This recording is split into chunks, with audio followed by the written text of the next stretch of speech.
I'm doing a noise, I guess. You did the noise. I couldn't even jump in there. I was like, okay. I am good with the noise. I am good with just noise. Apparently fingers too, but hello! Hello! Hey guys, Smelly's here. I am joined with, there we go, we got it. Dragyn! And we are doing not scuffed and stuff. Oh, that's so hard to say because it's like you got Aw. SCUFF and STUFF. Poor So Daryl can't do alliteration. I can't do alliteration even though scuff is technically not a word, I think. Nah, it's a meme word, I guess. Hey Google, is scuff Oh a god. word? What is scuffle? Yeah, no. Okay, that's not a word. That's an Fair. acronym. You gave me SCUF, not SCUFF. So, oh Oh. well. Well, to be fair, it is scuffed on my end for a little while because I'm eating food. But hello. It's okay. It's scuffed right now because I've started 20 minutes late because I just ate food. Yeah. So Yeah, I guess welcome there's still to... some scuffed. Ooh, Yeah, aren't we always late though? that's true. I'm usually not on time You for better be on time when you reasons. get here. I swear to... So help me Lord. I mean, I should. It's just a matter of the airline saying otherwise, and I hope I do. Mm-hmm, mm-hmm. I want to maximize my day, which, they don't know about that yet, by the way. I know. Hee hee. Hint, hint. We got big news. Yeah, pretty much, actually. Um, Mm-hmm. yeah. Well, I'll let you eat first. I guess I'll talk about my week, which hasn't Nom been nom really nom. much.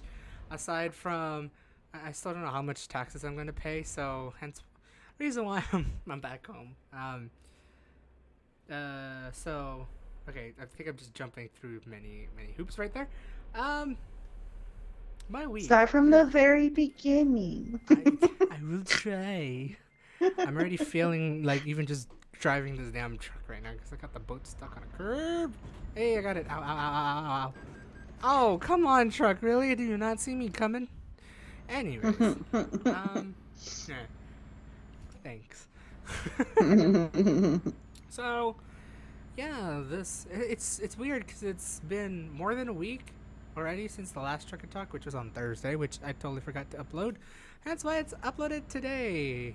Not, well, as the time I'm streaming this now. This one will hopefully be uploaded Wow. in time this time around. But it's been like, yeah, a little over a week, but feels like it's been quite a while since I've last streamed Trucker Talk. Like, it doesn't feel like I went back home last week. It really doesn't. But yeah, last Friday, I decided to go home, which was a very fun escapade of getting to the train station an hour early and having my train come in an hour late. So I basically waited at the station for 3 hours, where I could have stayed home for an extra hour and waited for train for 2 hours. Oh well. Mm-hmm. Um, it's like a long story of train issues the past week that I wanted to get there early, but I guess I did get there too early by accident, and then my train came late, which again, train issues. So, anyways, but yeah, I did get home, and then, um, pretty much just knocked out on that Friday. Really, Friday wasn't really much. I just pretty much worked, and hi car, my bad car. No one saw that. Um, but yeah, like Friday, I just pretty much worked home, and then yeah, headed home, worked here, then headed home. To my parents' home. And then Saturday was supposed to be the tax appointment day. But unfortunately our accountant had a issue with her car and wasn't able to come into the office. So what they had us do is just drop off documents. So that was a really quick meeting, but one cool thing is that I didn't really have to be there to sign because they can actually send the documents to email and I could just sign them online. So, hey, that makes life a lot easier. At least they're up to date with the digital age of things, such as signing paperwork. Because that's like the only thing I was worried about. Because usually, unless if like they're like a really like they're starting off, you usually accountants that's already been established for like many years, like I think tens, like decades and such, I had the odd suspicion that they may not be updated, and I had to be there to sign. But luckily they had a online system going where I can just sign. So, woo. Um, I still don't know how much I'm gonna have to pay or get a refund on because I guess tax season is really busy this year. So, and my parents hasn't called me yet about like signatures or anything like that, nor I have gotten emails from them about signatures or anything like that. So I'm gonna be waiting for a while. Maybe, hopefully next week I'll know if I'm gonna be paying or not. But yeah, I just pretty much did that, and then because it was only like a 10-minute drop off and whatnot, my parents decided to go to the casino. Backing up, backing up, backing up. I missed my turn. And just like, just hung out for like a little bit, played some good old slot machine and whatnot. Didn't do that well, but it's okay. I didn't spend too much. And then came back home and then talked with this derp. I guess you're gonna get the whole story this time around. Me? You said me. My name. Hi. Hi. What? Yeah. I don't know. I just realized I'm talking a lot more this time around about like every single thing, and I just kind of went with it. I mean, it's your stream, dude. You talk about details when you want to talk about details. All right. But the thing is like, and I'm still eating, so like, yeah. That's fair. We did talk quite a bit last week because a very big news that I'm going to be sharing in about 10-20 minutes time. It basically happened when I got home, or my parents' home, and then everything kind of just went, fell through quite easily, and then something's going to be happening in 3 weeks' time, as she pointed it out. So be prepared. But yeah, we did just quite a bit of planning during that time, and just caught up on stuff. It was a really long, productive call, actually, I'd say. And then Sunday I hung out with friends because the last Monday was my birthday. Words. Pronunciation. Huh. Last Monday was your birthday on birthday. Who would have thought? I am good with words and pronunciations tonight. You should have been at the contest today. Maybe that would have helped. Oh my god. Anyway.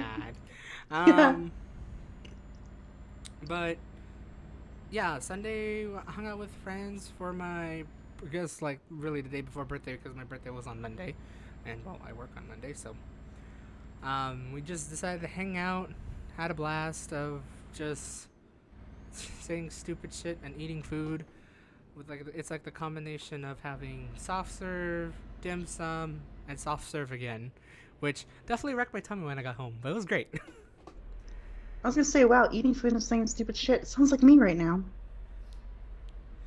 I mean, isn't that always fun though? I am very entertained. And like, I kind of do regret and like not recording some of the stupid shit because that's what I was kind of planning to do, but then I kind of got so engrossed of like the stupid conversations that we had of just me mispronouncing shit and having that be the run-on joke for the rest of the night. Yeah. Amongst many other things that I just like tried to record and I kind of wanted to, but that kind of fell through very quickly, unfortunately. So okay, I kind of wanted to do like a little special video, but I think I'm just gonna immediately scrap that because I don't have much to begin with, unfortunately. Yeah, hung out with friends that day. It was a fun day to just hang out with them because it's basically been a while since I've hung out with like a big group like that. I think the last time was Christmas. So it was pretty nice to just hang out with them again for that. And then Monday came around, which was my birthday, which just worked. I reminded it's funny because I reminded on my morning stand-up meeting where we just talk about like what are we gonna be doing today and whatnot. Kind of just about like, hi everyone, happy Pi Day, and then it's just like quite a few people are like, ooh, and then I just explain like what Pi Day is, just in case if someone forgets, and then like our team leader was just like, hey, thank you for reminding me about Pi Day. Dang. I was like, welcome. At least I'm like usually the one to remember that because it's also my birthday too. But I didn't remind them about my birthday because I felt like that would be kind of awkward and very self-centered, and I don't want to be like that kind of person. I'll remind Pi Day though. You should have said it was your birthday, because then everybody would have been like, pause the meeting. Happy birthday. Oh my god. I Uh-huh. could have, but I just held out. I just held off on saying birthday part. Pi Day though was something I really How are you wanted to supposed say to make about. friends at work if they don't know your birthday? I'll tell them after. Oh my god, be like, hey, you know how I mentioned Pi Day the other week? You That know, was it was also my my birthday. birthday. I'm gonna do that if because we do have a meetup, like a Hmm. in real meetup at the end of this month Hey. at a park. I almost said the park. That would have been awkward. But at a park later at the end of this month. So it'd be great to like meet up. And if my team lead talks about Pi Day, I'm just gonna bet. And they said it's like, yeah, I only remember that because it was my birthday. Oh my god, no, you should say something before the meetup, because then maybe people will get you special treats. And get cupcakes, or maybe they'll bring you pie. I'm a Yes, gremlin today, guys. Don't worry about it. you're quite the gremlin. It's I'm also okay. eating chicken strips, so yum. Also, like I had a pretty decent lunch. Thanks, parents, for deciding to go to Walmart Mm. on the morning of and trying to get some steaks. Fortunately, I didn't have ribeye, but T-bone was pretty decent. Hmm. Had to control the cooking because my dad still doesn't get it. So thank God I was managed to save it because I think if he cooked it just a little bit more, it would have been burnt or Oh it would have been boy. dry. Yeah. Thank God it wasn't. But okay, car's going on a roundabout. Come on, let me go. Even though it's technically your right of way, it's okay. I'm going. Wow. I'm that You kind of sound like my asshole. Uber driver the other night. Oof, that sucks. Yeah. Like, oh, I know it's that person's other way, the like right away, but like, I gotta get you home, right? You just finished like a long shift. I'm like, I gotta get you home, and like, no, and I'm like, huh? Okay, I'm gonna die before I get home, but okay. I guess we're getting home. I don't know if we're gonna come in one piece though. Hmm. Like actually, um, but yeah, we had a pretty nice lunch with What else did some. you have for your lunch? You I got was really getting, fancy shit, yeah, man. got some steak and some Filipino spaghetti because it ain't a Filipino birthday without a Filipino spaghetti. Hell yeah. Um, it was yeah, that was a interesting combination, I'd say. But also had that, and my mom got out some apple pie and tiramisu Mm, cake, which I wish Walmart did mm, actual tiramisu because it would have been amazing, but they don't, mm, unfortunately. So the next best thing is tiramisu cake, which wasn't so bad actually. I remember having it mm. before, like tiramisu cake from Walmart, and I didn't like it the first time, but the second time wasn't too bad. So I guess maybe something went bad with the first one, but the second one was pretty on point. So I like, yeah, I like finished that all actually. It's a really good cake. Nice. Um, but yeah, and then after that, I kind of, I don't know why I thought it was a smart idea, but I did it anyways because I was like, it'd be kind of cool, and even though I think I might have done it last year, but I wanted to go to my local casino on my birthday because they actually give out like free, like a free mug or T-shirt. This year apparently it's a mug, and it was Aw. saying celebrating your birthday and whatnot. And then like I was just like really itching to like kind of go to the casino that day, and so um, yeah, we did. And I managed to get my little mug. I kind of wish I won a little bit of money, but I guess that didn't really happen though. Oh well. Um, but yeah, I did that like basically right after work. Like my parents, like well, especially my dad, is like coming to my room. It's like, "Are we still going?" It was like 4:30 because I started work a little bit early. I was like, "Are we still going?" I was like, "Yeah." Let me just finish this. Okay, yeah, let's go. Um, well, it wasn't so bad for my birthday day itself. Um, and then Tuesday was pretty uneventful, and Wednesday I managed. I basically went back home. I didn't have to stay there for too long, and plus, they didn't really call to say to sign paperwork. If they called like Wednesday, if the tax preparers called like Wednesday or before Wednesday, saying that your paperwork is ready, I would have stayed just a little bit longer to do the signing, and then I'll leave. But since they didn't call anytime during that time, I just said, "All right, I'm going home." And so it was interesting because I actually did carry just a wee bit more stuff with me coming from my parents' home to bring over here to SF for, again, reasons. Because I didn't have any certain bags here, so I had to bring some bags over, which I think I'm going to be bringing 2 bags with me. Only because I now have 2 bags with me. I'm trying to be as vague as possible, guys. It'll be said in the next couple minutes. And yeah, I managed to get home, or managed to get here home. I'm like still crossing between home over there, back at parents' home, and then this, like I still think my parents' home is still home, and then this home is home. So I'm trying my best to differentiate, but I'm failing miserably this stream. But yeah, I managed to get home. Wasn't so bad this time around compared to Friday. Well, kinda. Train kind of went late and eventually got like very late, but my connections were splendid. Basically, when I got off the train to board BART, the train was there. I ran just a wee bit and the doors closed. Cool. On my neck, but because there's an issue on BART, I had to change trains again. Thank God it was a time connection. Managed to switch trains. Doors closed. And then I had to ride one bus to get back to here. Managed to, get down to street level, wait for the bus. 2 minutes later, bus arrives. I was like, okay, I have a straight set of connections all the way from my first connection, even though my train was running an hour late. I guess it was still a good day nonetheless, even though I was running an hour late. But yeah, it wasn't so bad getting home this time around, aside from compared to getting to my parents' place on Friday. So wasn't too bad. I managed to get home at a reasonable time where I just pretty much distracted myself. What did I do that day? It was that day. So I don't know how YouTube recommended me this. But yeah, I got home at a reasonable time, and I was like, I'm just gonna relax, gonna eat, maybe upload my video, which I didn't. But for some odd reason, YouTube somehow recommended me musical history, and I think I tweeted about this. No, I definitely tweeted about this, where I literally spent the first 40 minutes getting back home, turning on my computer, and watching a 40-minute documentary of the song "Call on Me" by Eric Pritz. And apparently noticing that the song was stolen twice.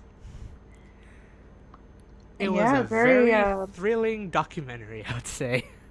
Wow. It was really good, actually. I like things like that, though. But did you know that this sound in this song was actually from this song back in 1978? Yes. And it's what? And here, let's listen to it slowly. And they will slow down the music to hear key by key. And you're just yeah. No. Cause just for I'm gonna go a little aside on this one, because actually it's it piqued my interest back to listening to Europop and house music, house, the genre, the progressive house, tropical house, and all that stuff.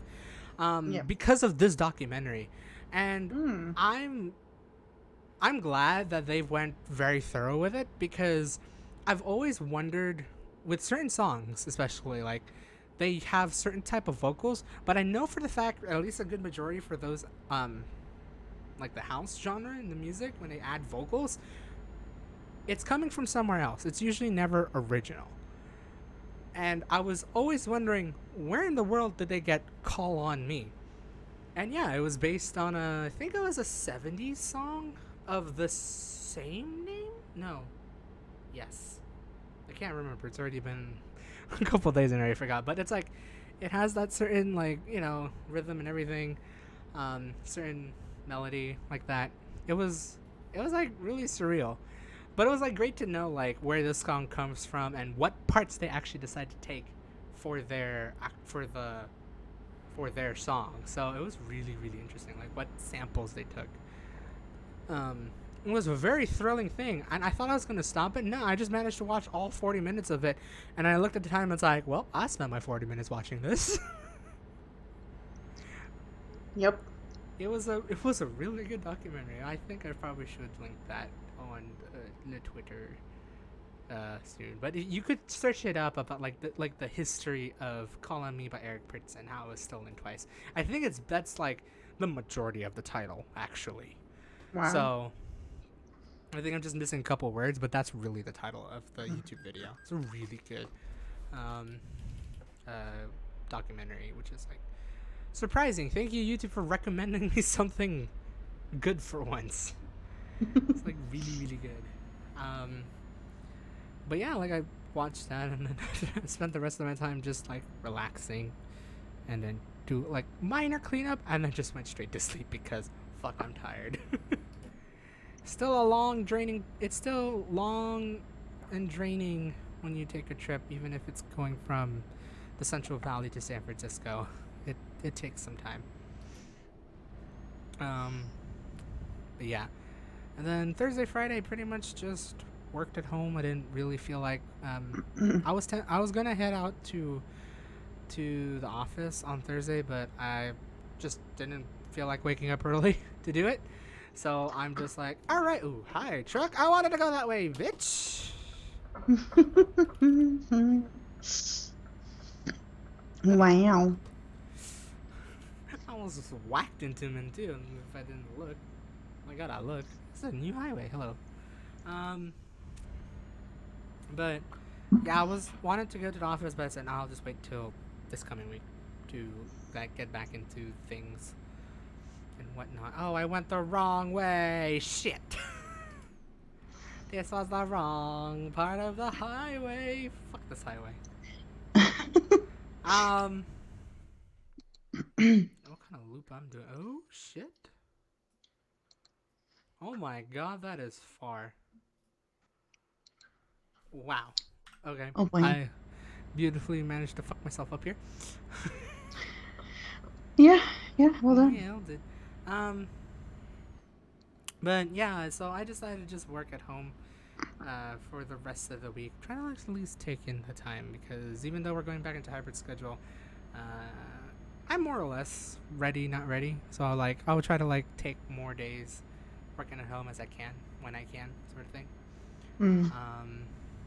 Yeah, just like pretty much took it easy for the rest of the week. Just do my usual work and whatnot, and then I didn't really go out per se for the during the work week. Just pretty much took it easy, and then eventually do my cleanup. Because my house was a mess when I left and was still a mess when I came back. So I did do a little bit of cleanup. Now I'm just looking at the rest of my room and kind of spread everything everywhere. So I guess I didn't really do much of cleanup. Oops. Can I just go the other way? Oh, I have to go east. Fuck. Who built the highway like that? I seriously missed the fucking turn, bitch. Okay. Oh my god. Whew.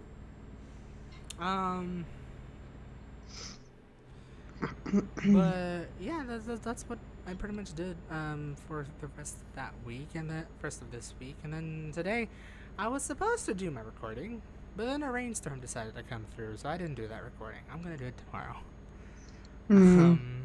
Yeah, like I didn't know it was actually gonna rain until I checked literally last night. Well, some signs, like my phone was like reminding me, it's like, hey, it's gonna rain on Saturday. Really?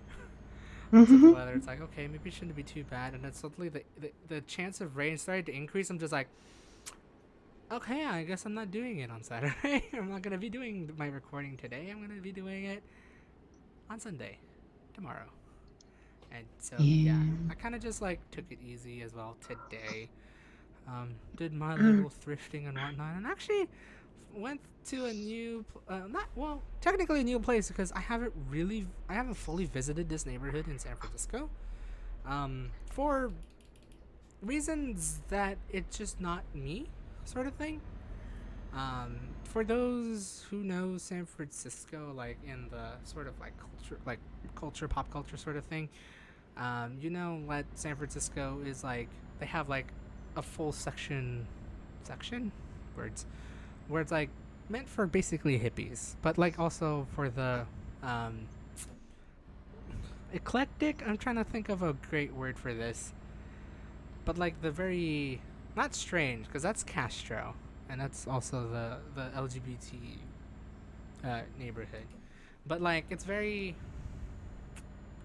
can't think of the right word right now. But like it, Wow. it's like What are you saying about LGBTQ plus communities, Daryl? no, nothing like that. I'm teasing Um, him. I was like, did I say something wrong? Please, I hope I didn't. But it's like a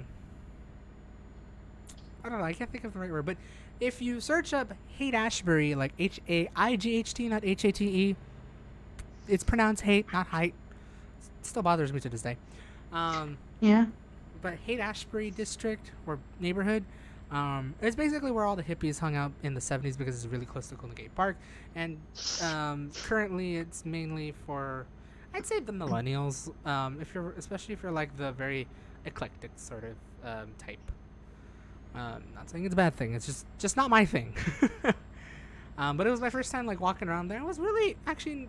I say it's not my first. It's not my place to go per se, but I wouldn't mind like showing people this place. It's a pretty hyped place. Maybe a bit too overhyped, but it's really cool to just like walk down the street, see all the. It's like this is like a main street of like where you can like purchase like used vintage clothings, costumes apparently, and have some pretty decent food when I walked around there. So it's a pretty cool place to walk around. Basically, it's right next to Golden Gate Park, so you could just probably go to like the Haight Ashbury, and then go to Golden Gate Park shortly thereafter because it's just right there. But I definitely still want to record there. It's just that time and technically also the previous times it's been busy, so Mm-hmm. I'm still not comfortable recording in like a very condensed public. I say that, but I uploaded my Burlingame vid, but I didn't do a lot of talking, so I guess there is that. But if I record there, I feel like it's gonna be a very like I'm gonna be looked upon sort of thing. It's like, why are you recording here? um so like I don't want to get that like notion when I'm there, but it's a really cool neighborhood to go to. Um, honestly, Dragyn, if you do come, I'm definitely going to be bringing you to this neighborhood. It's really cool. Yay. But yeah, I just did that, and I just like I found a couple thrift stores there. I decided to like explore, see if I can get, which I got something, but I didn't really get anything. Um, and I just pretty much did that. Just did like a very chill day, and then ran to Target to grab some groceries because I forgot I was running out of bread. My car. Truck. I forgot I was getting out of forgetting that I didn't have any bread, or running out of bread at home, as well as peanut butter, as well as what's the third thing I got? I got Pop Tarts because Pop Tarts were on sale, and I really wanted Pop Tarts, so I got Pop Tarts. Fair. Got some s'mores Pop Tarts. I'm gonna be living it like it's middle school all over again. So, yeah. I think the only thing I kind of forgot to get, which I definitely forgot to get. God damn it! Now I just remembered it, literally right now, was to get some more half and half or any sort of creamer. I mean, I still have some. I think I'll just have to do it tomorrow. Which I realized I think I'm gonna have a kind of a busy day tomorrow because I forgot I did. I forgot it is, but I'll get to that here in a little bit. But yeah, I got that. I ran to Target, got that, and then got home, chilled a little bit, ate dinner, and we're here. And yeah, Yeah. and then tomorrow, it's gonna be a busy day tomorrow because not only I have to go to San Mateo and record, because otherwise I will forget to. I would not have time to do it during my work day or during my work week. Kind of, but not really. It's now a further trip to get down there, so I'd rather do it on a weekend. But at the same time, because I didn't know that it was going to be raining on Saturday, I have to do that. And what I originally planned to do on Sunday, which was go to the Apple Store and go to visit the Genius Bar to see if I could change out this battery for my MacBook, because this MacBook is already 6 years old. That is getting heavy on the hand. that battery, that MacBook is already 6.5 years old, and the battery's shit. Um, and for a potential trip that's gonna be happening in 3 weeks, I'm tempted to bring that laptop. But because of that, I do want to change that battery if I can. However, at the same time, I remember doing a search right after I scheduled a Genius Bar appointment at the Apple Store, where I realized that MacBook, it's not specifically the MacBook itself, but the model, I think may still be banned for flying because they have some pretty gnarly batteries on them where they can expand and do shit. I did search it up. The battery that's in there is safe, but I'm gonna go anyways to see if they can replace it, and if they can replace it with the program, that'd be great because my battery is shit. Hasn't exploded, which is great in the 6 years that I've been using it. But two, I just want to be sure that I can clear it, so I could probably bring that laptop. Otherwise, I'll be bringing most likely my work laptop, because no. Don't bring work laptop to a trip. That's risky business. it's okay. There's nothing confidential in there. Everything's all in the cloud for us. It really is just a bog standard laptop. So I guess I should be fine. We'll see how this goes. I'm hoping that I could actually travel with that laptop instead, though. That'd be great. Oh, which reminds me, I need to change the SSD before they be suspicious that I changed the SSD without their permission. I mean, I own the device, but it could be very easy. Derp. Yeah, I know. So yeah, I got that going. That my appointment's at 1, so I got to do that, and hopefully it doesn't last too long, because then after that, I'm beeline straight to San Mateo to record whatever I can over there. I have a general idea. I think I know for the fact. Well, El Camino Real and San Mateo is back to boring again. It's back to suburbia, which is a bit unfortunate. But I think they're downtown where their train station is. It's like a really historic place. And at this point, I feel like I'm already stemming away from El Camino Real and just been going down the train line itself. But to be fair, almost every train station I've passed through has a really historic station depot, and it's really cool to look at. It's ooh, this reminds me of the height of the railroad eras. Wow, nerd. Railroad era. Yeah. Although I can't blame you, because every station I went to in Berlin when I was there was literally had a historic thing to it, because it was either completely destroyed in the war or partially destroyed or was used as a secret bunker to do things. So I get you, man. Yeah. And it's even cool. For most of the stations, I think some, not really most, but some of the stations they have a community that restored the depot itself, which is given a nice paint color, decorated the inside. Again, I wish I could visit some of these, but because of COVID, even though that's a debate, but because of COVID, it's still closed, which is unfortunate. But it'd be so cool to visit, because most of them, especially the Millbrae one, I'm not too sure about the Burlingame one. I don't think there is anything in there, but I know for the fact the Millbrae one has I'm not going the right way. Here we go. But the Millbrae one has a museum inside. Oh my god, I went the wrong way. Daryl, this trip is a disaster. Who builds a highway with 1 lane in each direction? Oh my god, I should have just went straight to A7 next time. Alright, I'm doing that. Fuck those interchange. Fuck you, Lyon, France. Are you still on the little island in Italy or near Italy or no? No, I'm on the mainland now. Oh, it's Italy. Just that this. I don't think I'm in Italy. Actually, I'm in France. I'm in France.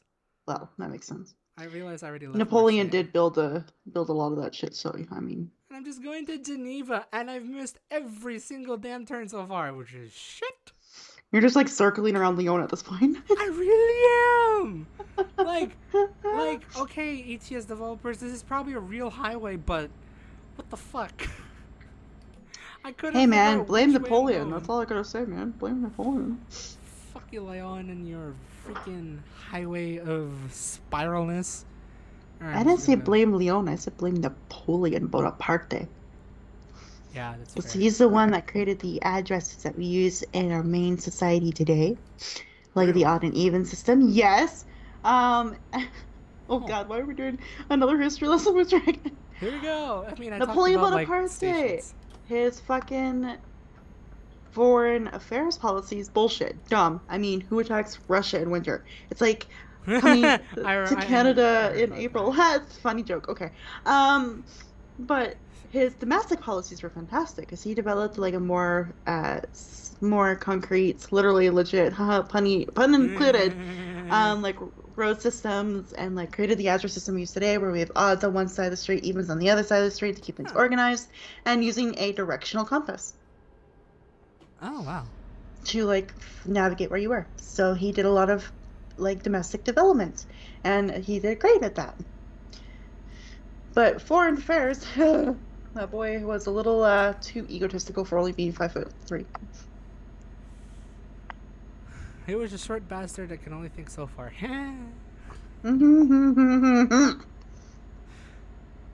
Hi. I didn't mean to make a short joke there, but I did. Um, Well, it's okay. I won't do that to you. Um, yeah, where were we? Aside from the highway you're shit talking that we about covered, railway history railways and station things. railways and stations. Yeah. So, yeah, I'm kind of like deviating out of because like the unfortunate thing is like I've already traveled El Camino Real twice, and aside from like a handful of things, it's a road that goes through suburbia, which is very unfortunate. That was like the very unfortunate thing that was created in the mid 20th century to mid late and maybe current mid late 20th to current 21st century.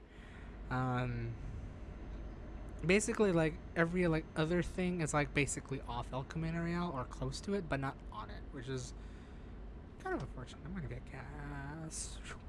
Um, so like I think that especially the next few towns, as I've noted, it's gonna be off the beaten path.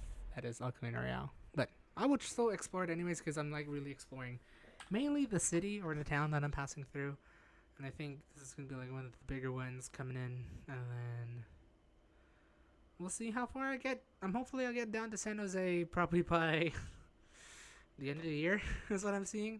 Not end of the year, maybe like Hmm. mid late August, I'd say. Is what I'm seeing. Maybe around August, July or August, I'll be down to San Jose. Obviously, I'm not gonna explore all of El Camino Real because that requires going all the way down to LA. I don't got that time, man. But it'd be cool to like actually do a road trip down the El Camino Real, but also like visit the what is it, 50? I think it's 50, 40 or 50 churches that basically stems off this road. Well, the churches came Right. first, and it became a path, and it became a very popular path, and it eventually had a name. Huh. Yeah. It was created. I think I've said this history before. I'm gonna say it again. It was created during the Spanish control in like the 16th century, I think, if I recall correctly. Where they decided to build a Yeah. whole bunch of churches and parishes along the way. And the one cool thing is that they've set during the time they were like colonizing this place. They set up parishes and churches every 50 miles. And throughout that thing, they pretty much built towns or cities. Hence why, from San Francisco to Los Angeles, all on the west side of California, is all cities that names in Santo, Santa, or San. Wow. E. Because they're Santa based Ana. on Sorry. E. Santa Ana, San Bernardino, San San Bruno. Francisco, San Jose, San Bruno. I don't know so much about San Bruno. I think it stems from a different name. I think because I know there should be one in San Francisco, hence San Francisco, and one in San Jose. Maybe Bruno. I would have to definitely look that up tonight so I You can should have it just right. be at least proud of me that I remembered a place like San Bruno. You did, which is like airport, airport. No, Is it near the like SF airport? it's pretty close to those of airport. Actually, no, we're getting a little bit Yeah. farther now, but yeah. Okay. I remember just seeing signs at SFO and like, San oh, Bruno. San Bruno. And I just remember Mm. Pat yelling at me, going, "We can't go this way, or else we'll end in San Bruno." Oh, really? Which And I'm means like, we can't okay. deviate. I'm like, I don't even know where we're going, dude, but all right. That's fair. That is fair. No, that makes sense though. You basically do one deviation and you're on a fucking different place. I swear. Uh-huh. Um, but yeah, like it'd be cool. I would just need to have some people and a car, and it'd be cool just going down. Sorry, car. Let me go through. Bye bye. My bad. You go down through like every church and parish and try to find something that is not very church and parishy, very or religious. Well, it'd be cool to actually talk about some history in it too. Um, but it'd be cool. But that is either not gonna happen or will happen way far in the future. Not nowhere near in the near future. Right now, I'm just Hmm. going through a little part of El Camino Real, which is what I can access by transport. Yeah. Um. So yeah, I'm gonna be doing that tomorrow, and try to prepare for, still slowly prepare for things that's gonna be happening in 3 weeks' time. So how are we gonna talk about this, Dragon? Well, just simply announce it and then backtrack and explain? Question mark? I guess so. Yeah. Um. So this has kind of been in talks for a while now, actually, technically, but Mm-hmm. everything started, like the proper planning happened last week. Ooh. Basically, Dragon here is taking like 2 weeks off from work. Don't blame her. Not just It's from like work, from like everything, everything, from like right? teaching Toastmasters work, all of it. Yeah, I gotcha. So she's Yeah. basically taking a full break in April, and she, brought up saying that, hey, you should come visit during that time. It's like, you know what? Maybe I should. I did talk about this with my mom first initially, and she said like, well, if you have the money, go for it. So okay, it's just a matter of just convincing my dad. Yeah. So we're just like, I had to wait until I got back home, which was last week, and but like I've actually did tell my dad prior, just so he could think about it, sit on it, think about it, and well, he sat on it, thought about it, and basically when I come home, it's like, well, you just have to be careful. Don't take suspicious packages. It's like, okay, so I guess that's not really a no. And then like the one that stupidly seals the deal, that's like, well, if you do go there, can you get me a shirt? And so yeah, basically the Friday night, I like right after dinner, or actually right before dinner, I was just like, let me just confirm this now, and we can start planning. And now I have a round trip ticket to visit Dragyn up in Canada. Whoop, whoop, whoop. Yup. So that's gonna be happening in pretty much 3 weeks time. Yeah, exactly 3 weeks time, more or less. Um, Just under 3 weeks. He's gonna be here yeah, from. Oh, sorry, that was the worst time to burp. Hello. nailed it. Um, April 7th to April 10th. Yep. Boop And she's boop. gonna be giving me a grand old tour of most of Edmonton. Pretty much like everything that we should see in Edmonton, I guess. Yeah, the Aside only from interesting parts of my city is what you yeah, get to see.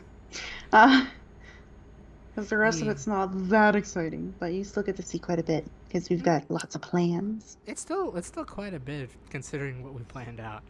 But so that's basically what happened. Like all of Saturday, just figuring out like the itinerary and everything like that. When I get there, and also booking a hotel place because just to make it easier for everyone here, sort of thing. Um, yeah, we just pretty much did like a whole initial planning, and probably we're gonna be doing a little bit more planning throughout the next couple of weeks to see what, if anything, has changed and whatnot, or we want to add something or subtract something. But at the same time, yeah. So basically, that's what happened last week, and then I had to bring 2 bags with me back this way because I actually don't have any luggage here for myself. Huh. But like, I wasn't necessarily expecting to fully travel just yet. This was Mhm. this in a grander scheme of things. This is quite the spur of the moment. So, luckily, I had the time to still head back home, and then luckily, had the time to just grab a couple bags with me so I could have it for luggage and whatnot. And yeah, like I have that all set. I also got my passport here, which I'm like looking at straight up right. Thank God I have it. And now it's just pretty much just like preparing the rest, see if I need to get a COVID test, which apparently it's not the case. I'm going into Canada starting April 1st. Yeah, that was announced, so like it's a little easier for him to get here, but on the way back, he still has to get tested. Yeah, I still might get tested anyways prior. And we have rapid test anyway, because yeah, just for peace of mind. Yeah, just get that peace of mind. Or just in case if someone does require a document, be like, at least I'm gonna try to get an official one. Going to, or at least I'll have like official. It's like, hey, I'm good. Don't say anything. Mm-hmm. But yeah, just like hearing that's like one of like the more later updates in terms of that. But we have a set itinerary. I guess more or less. I think it's pretty set, but still loose, in that we can always add a couple things or not. And hopefully, she will. I have a gut feeling she will remind me. I will have a very special travel vlog series for that. So it'll be cool. I'll try to do all the recording because it'll be interesting because I haven't done recording with another person, like in terms of vlogs, aside from my family, which has always been like a hit or miss thing. So, like, they understand, but we don't talk too much about it. It'd be finally cool to like have another person along and finally talk and like explore things. Obviously, we'll try our best to record where we can. We're not gonna record where we can't. Duh. Always mind the rules and the safety and all that stuff. But it'll be great. I'm hoping to remind myself to really try and like vlog every single aspect of it this time around, because it is going to be the first time in 3 years since I've last flown on a plane. Actually less than 3 years, because I realized I actually did fly on a plane coming from LA back to Sacramento for my orientation at my last job. But it's been a while. Well, let's say it's been a while, but it's also been 3 years since I've flown international. Technically, it is international. So it'll be really, really cool to like get through the whole experience. Maybe record something very, very interesting that may not seem like me, but hey, I have the access and perks to it, so I'm gonna do it anyways. I'll take advantage of this and try to record as much as I can about it. So I'm gonna try to record every aspect to getting to the airport. Maybe not so much doing security, but oh well, no, duh, no phones allowed during security or customs. Yeah, but like don't get detained for something stupid. I don't want to, but like do like special recording of like boarding the plane or something like that. That'd be cool. It'd be like one of those travel vloggers which I've been watching for like years and been wanting to do. I just didn't do it during my Philippines trip, which I now utterly regret not doing. So I'm gonna try to do it this time. I'm gonna film you exiting like the area and be like, "Hi!" We're gonna be doing a double recording. I just need to remember to like get my bags and be like, I need my phone and my tripod, and be like, hello. Whereas I'm gonna literally, my footage is gonna be awful because I'm gonna be like sitting there like bouncing, going like, where the fuck is he? Where the fuck is he? Where the fuck is he? I will need that footage. When that happens, be like, all right, I'm gonna just leave it here. Be cool, do that. Maybe try to do like a proper travel vlog. I don't know. It's just like really cool things. But I want to try and do it since it's gonna be hello. Hello. Since it's going to be my first proper trip, basically. Like, I mean, I can't say proper trip because any trip, it can be a proper trip. It's a proper trip. You're traveling. You're going to a hotel. You're experiencing new things. It's a proper trip. It is a proper trip. But it's like I don't wanna like also like demote the road trip that happened last year. Like that's also a proper trip too. But like it is first proper air travel trip that I have done. Obviously, because of COVID, you know, that kind of like I was supposed to do that in the 2 years ago, visiting her in Europe or in London, but Yeah. Daryl being so mean. it's gonna be a He's not being mean. He's just being dumb. Sorry. I should have muted myself. My bad. You're not dumb, but it's just like he said this trip is not like a really proper trip, but like it's also different from like another trip that he took on a road trip, and he doesn't want to diminish the travel that he did on the road versus like plane. And I'm like, every trip you do is a trip. Like that's where my brain's at right now. it really is though. It doesn't help that I'm also trying to fill out paperwork that I have no idea how to fill out, so my brain is just like. Nailed it. But I'm gonna mute myself for a little bit so you can keep chatting for a little bit because my sister wants to really make coffee, so I'm gonna let her grind some coffee beans. Woohoo! Wow, that's some pretty damn good coffee you got. You may begin grinding.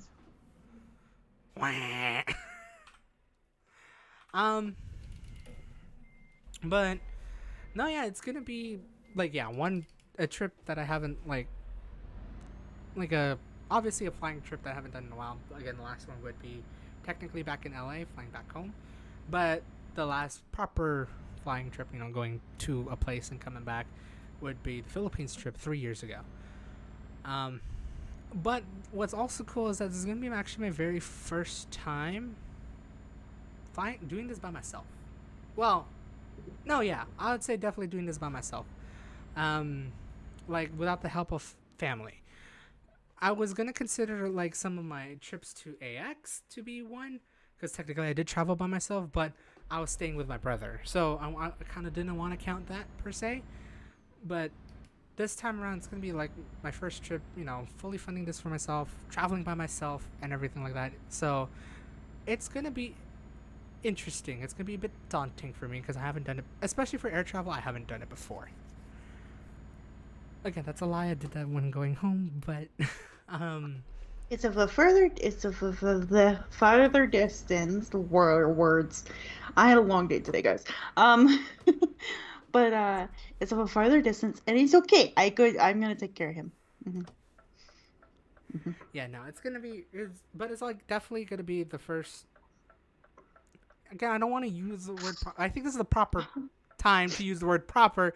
The first proper solo trip for me, going, you know, to visit a friend, because I've never done it before. Like I legitimately have never done it before. But under my own accord and everything like that, it's just like you know, everything was just set right. And now, yeah, I'm gonna. Oh, hi, car. Thanks. You know what I just realized? Whoa. My first solo trip to visit a friend was you in 2015, and now your first solo trip to visit a friend is to me. Oh, damn, the coincidence is real. 7 years apart, but man, we did it. Right? Dang. Aww. We special. We are special. Now you mention it, yeah, that's true. That's very true. Right? Oh my god. Wow. Wow. Yeah, first time I ever flew by myself on a plane was back in 2015 to San Francisco in your valley, and then down to LA for VidCon. Mm-hmm. Not LA, I got Anaheim, but okay. But it's close enough. Yeah. But yeah, that was my first like solo flight. Now look at you. I know, right? It's crazy. Aww. So yeah, no. You still need to grind coffee? Okay, I'll mute. So yeah, this is gonna be very exciting. I'm gonna really try my best to record as much, if not all of it. I don't know. We'll see how this goes. But like I'm gonna finally like put on my vlogging shoes and actually just really record this one, because yeah, it's been a while. It's been 7 years, as Dragyn said. It's been almost 7 years, if not, no, yeah, almost 7 years since we've last met in real life. Yeah. There were supposed to be many a times during before then, And again, was supposed to be one during in 2020, visiting her in London when Yeah. she was done with her teaching year. But you know, that thing called COVID happened. So, Yeah, but the ding it's darn COVID. right. But like, it'll be cool. Like, I just want like to be the first time doing this, and I can't wait to do this. And then hopefully Mm-hmm. it will stem, hopefully a lot more personal, either solo trips or group trips that is not with my family. Because well, Yeah. I'm still convincing friends to, well, first for this year to maybe we'll go to. Oh shit! There's no turn here. Whoopsies! I turned the wrong way. Wow. Um, but like I'm trying to convince my friends to like go to AX, and eventually maybe if we finally do a proper, I guess proper group trip as friends, still planning to think of going to Japan next year. Bits of Mm-hmm. what's going to be going on, in the next couple months, sort of thing. But I'm still aiming for that. So, but like, not only that, but definitely like STEM trips by myself or trips with friends. Someone that is not my family. As much as I love my family and we love doing road trips and road trips in general too, it'd be cool to finally do it without my family for once. Yeah. I mean, some of these travel vlogs that you've been seeing, like the past 20, 15, because some of them also with my family, but for different reasons, has been solo, but it's also been pretty local. So it'll be finally cool to go, a little bit further off the beaten path. Well, to another country, basically. um, and just like, fully experience what I've always wanted to for, I'd say, the past 7 years, I'd say. It hasn't been really much of a thrill to, like, travel. Well, I Okay. guess travel with friends, yeah, but not, like, too far. But until I started, like, watching videos and then meeting with people that are not within my area, it's been now something that I've wanted to do. And it's been, like, this will be one step in a good direction. Also, be a great time to finally meet up with her again after real life after so long. Yeah. And and don't worry, you're gonna get the proper Canadian experience. He's gonna get Timmy's on his first landing with me, and then we're gonna go for poutine later that day. And it's gonna be magical. To be fair, I've been to Canada before. I just never had the full Canadian experience because it's been 14 years ago, and two, we didn't stay for too long. Actually, no, we did stay for a night, but I never had like the proper Timmy's or proper poutine because I didn't know anything about that because I was only like 14, and the internet was still a wee bit young to learn about that shit for an American. I didn't really have much like outside friends during that time to talk about Timmy's or poutine. So Yeah. I'm not gonna lie, I missed some of that because I asked my sister for help for filling out documentation because I got big updates when it comes to my turn. But ooh. um, yeah, this is gonna be fun. He's gonna see some really cool things in my city. Like I always say that my city's kind of meh, but like there are some really cool moments and cool little pockets of the Mm-hmm. city that's like I can't wait to show him because it's like especially going to my university because that's where we had a lot of our phone calls and like calls Oh and such like that. I yes. was like during school hours, during between classes, and be like Mm-hmm. doing homework and like just chatting, and then I could take him to like I sat in this nerdy corner in the basement to talk to you. It's I can't gonna wait be to see so this. I really funny. can't. Yeah.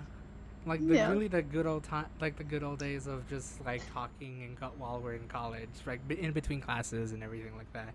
I'm just like, so how you doing? What you doing? Are you heading to Yeah. class? I guess it's my turn to head to class. Like, this is your turn to head to class. Okay, bye. And Are just you like working on having, like the one of the million and one essays you have to do? Yeah. am I working on one of the million one coding assignments I have to do? Yeah. Yeah, pretty So much. yeah, it was like just like be cool, and I've heard of Edmonton even before. I mean, I've heard Yeah. that there's like they have one of the biggest malls in North America, and I am a Fuck sucker for yeah. visiting malls, so I've been always We're wanting to visit it ever since I visited Mall of America back in 2014, and well, many of the big ass malls in the Philippines. It's we're like spending a whole day in this mall. we are That's how big it is. Yeah. like. Like, I know it's a mall, but hello, it's the biggest mall in North America, and I know Mall of America is trying to beat it, but I think West Side is also trying to maintain it at the same time. So Yeah, yeah. I am a sucker for like just going to shops and whatnot. I mean, hence my travel vlogs, guys. It really is. It would be really cool to like really visit this place because I've been always wanting to visit it for quite a while. Yeah.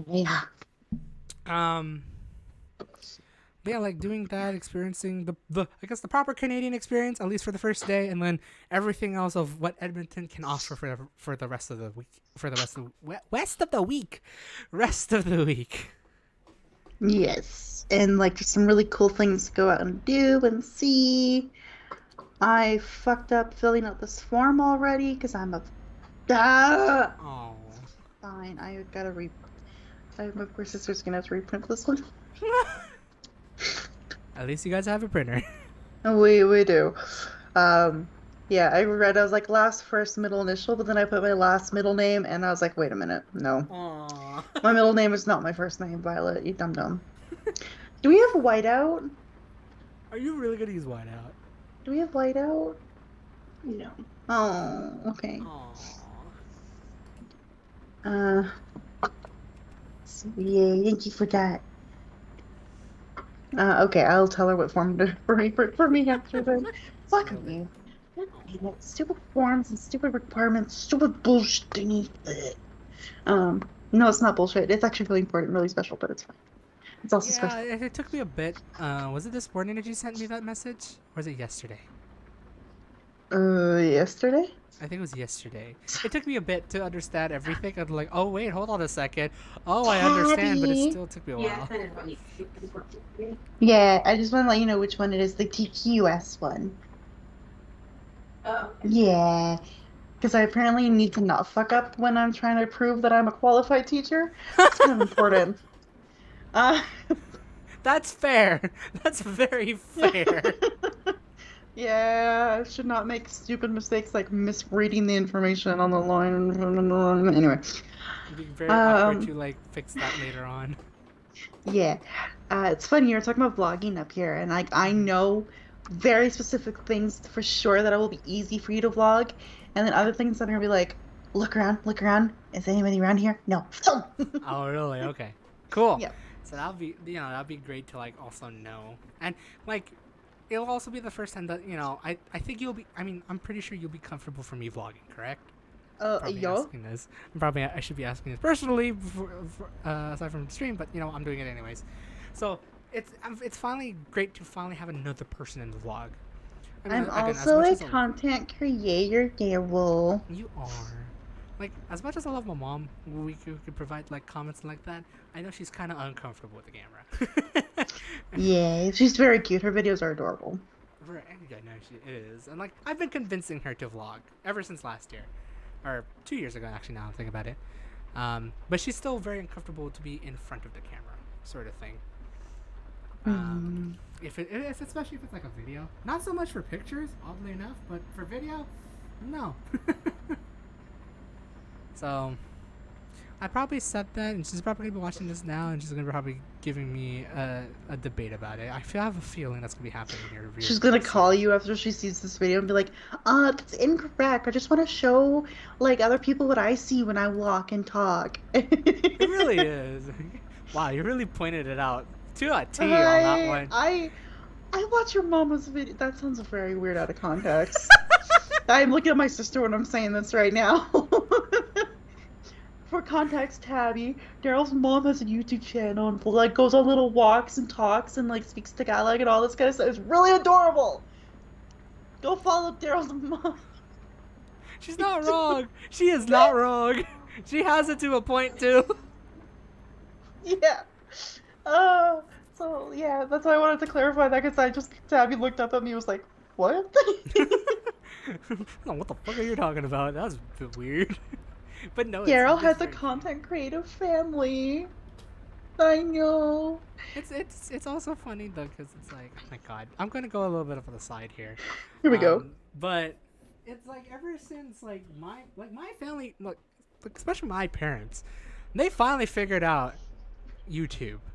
like Yeah. properly figured out YouTube. I'd say, like, I really mean it, because I guess of like certain news segments on certain Filipino programs that talks about it, because content creation is pretty big in the Philippines as well. Mm-hmm. Technically everywhere else in the world, but A like lot it of really, influencers there. there's a lot of influences there in the Philippines of like all walks of life sort of thing. So Mm-hmm. it was my dad who was the last one to understand it. Obviously, like, no offense to my dad, he's always the last one to understand trends compared to my mom. My mom can catch on because she talks to her siblings, like her brothers and sisters, over on, I guess, FaceTime or Messenger, and they always talk about like random shit that goes on. And some of my aunts and like definitely my aunts has started their own channel as well, and she kind of wanted to jump on the bandwagon sort of thing. But at the same time, she started to understand YouTube a lot faster and been watching a lot of YouTube videos compared to like watching TV shows at this point. like she's converted, and now recently my dad's converted to watching a lot of YouTube stuff, which is insane. Yeah. To be fair, for context, and I'm gonna put it out there, they're old. Like they're they're already in the seniors age, like the proper 60s seniors age. For them to understand YouTube now is saying something. Yeah, I Like will say they're that's another benefit of the pandemic, if you want to point out benefits, is that like more people are now like, I guess we need to embrace this technology stuff, don't we? And like are now like calling up people and being like, how do I do this? like Like this is actually. a random cute little story aside. Like Peter and Neil in my Toastmasters club, they're quite older, like they're like Mhm. well into senior age.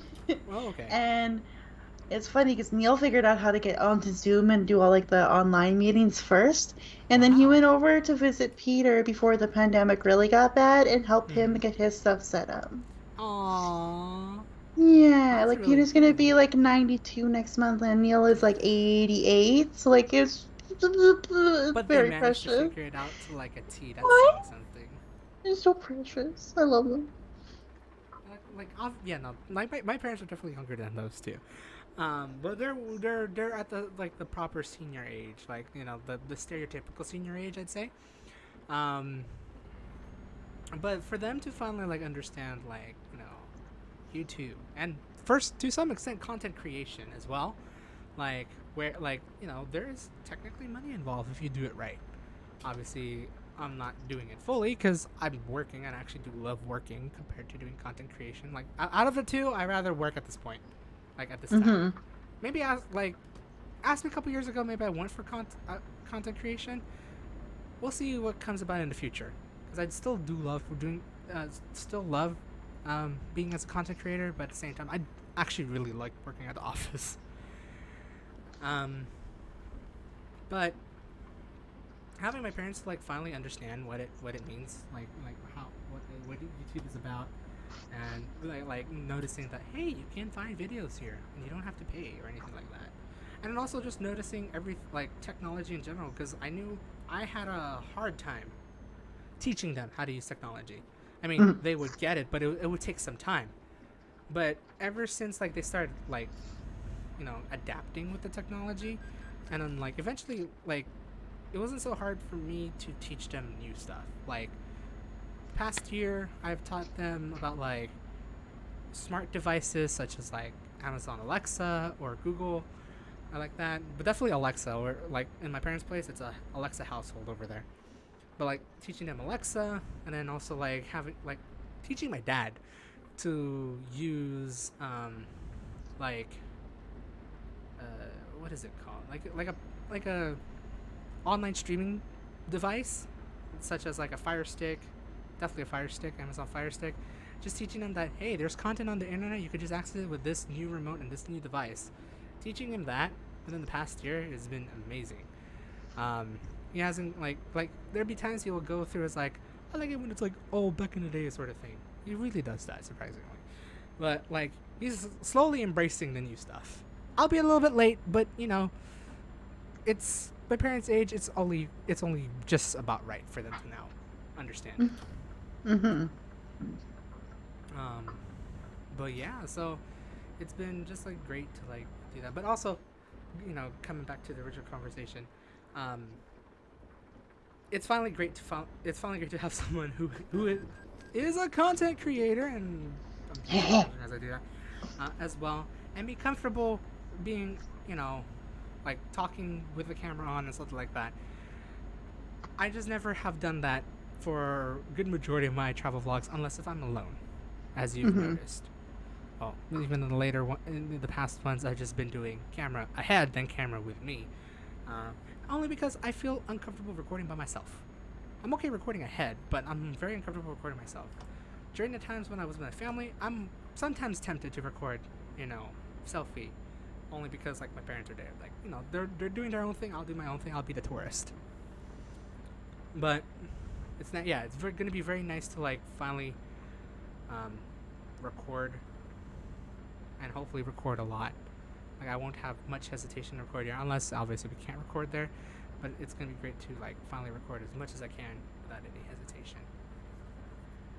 Hopefully, maybe we'll see. Once I get back, I could probably record a lot better, a lot more. Who knows? Maybe this trip will be a game changer for the better on many fronts. Oh yeah. But yes, also just visiting Canada in general once again. Definitely once again, as I said, a visit before, but it's gonna be a proper visit. Something tells me I'm gonna be titling this Scuff and Stuff Saturdays something with the word proper in it. The proper Scuff and Stuff proper Saturday with the proper Mythical Dragyn. I got my title. I think I got my title, guys. I think I got my title. Wow. It's like that's your filler word, Daryl. It really is. It's my filler word of the week. It's technically my filler word in general, but definitely my filler word of the week. Your proper filler word of the week? Okay. Anyways. I think my sister's going to start glaring at me every time I bring up anything related to Toastmasters. Man, maybe you and Barb are right. Maybe this is a cult. Oh my god. Barb did a speech in the contest today that was really traumatic and upsetting to listen to, but at the end, she found out that her sister did this Toastmasters thing and invited her to a meeting, and then she decided to join for herself. And she had that reflection of after the first meeting I went to, I'm like, this is some sort of weird cult thing. Oh my god. And so I had asked my sister, I'm like, did you feel the same way? She's like, not gonna lie, yeah.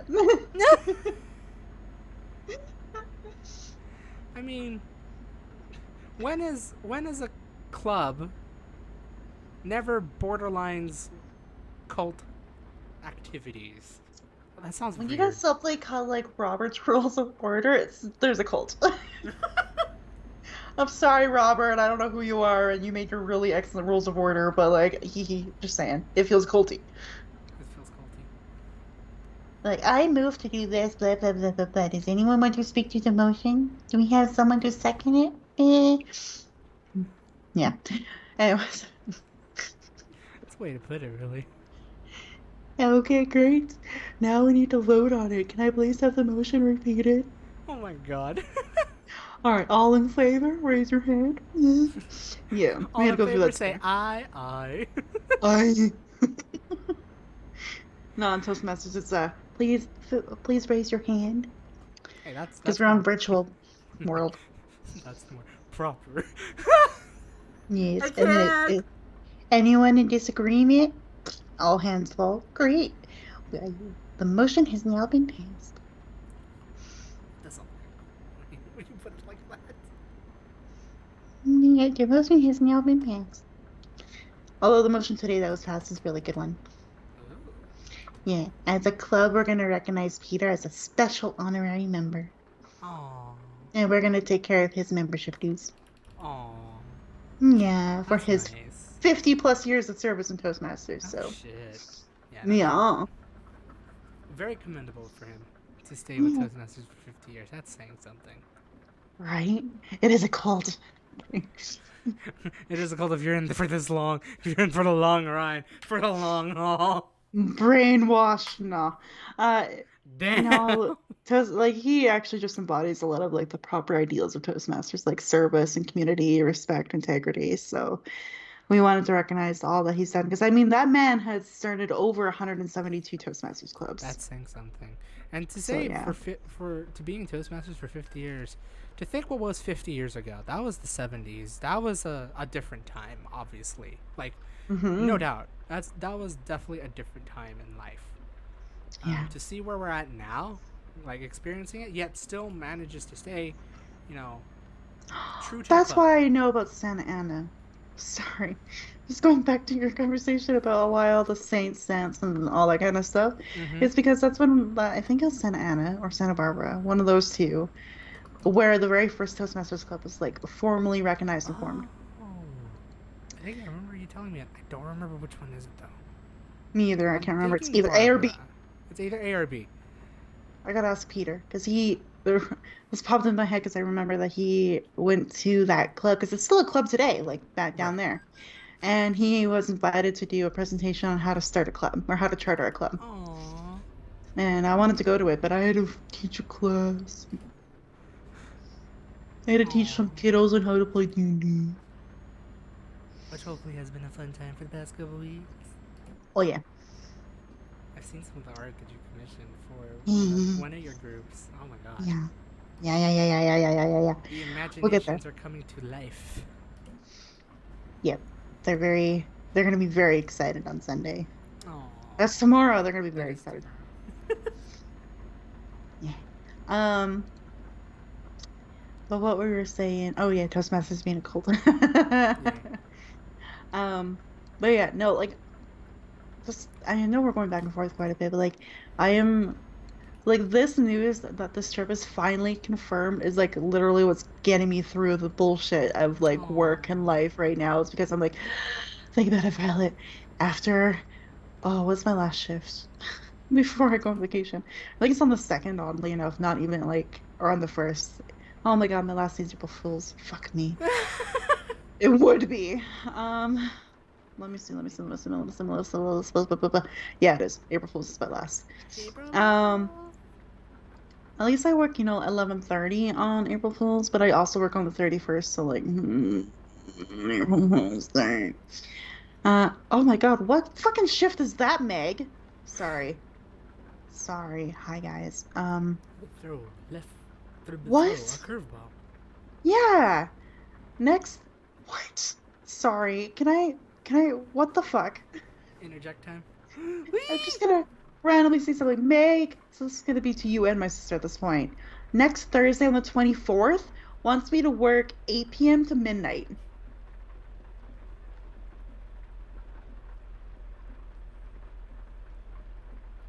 That's the Right? most weirdest schedule that you've ever gotten so far. Consider you start working at what, 11? Usually 11:30. 11:30. Why an 8 to midnight shift? What am What I doing? happened? What, Meg? What happened? Why? Who hurt me? Who? Why'd you do? Why you do me like that, Meg? Why'd you do me dirty?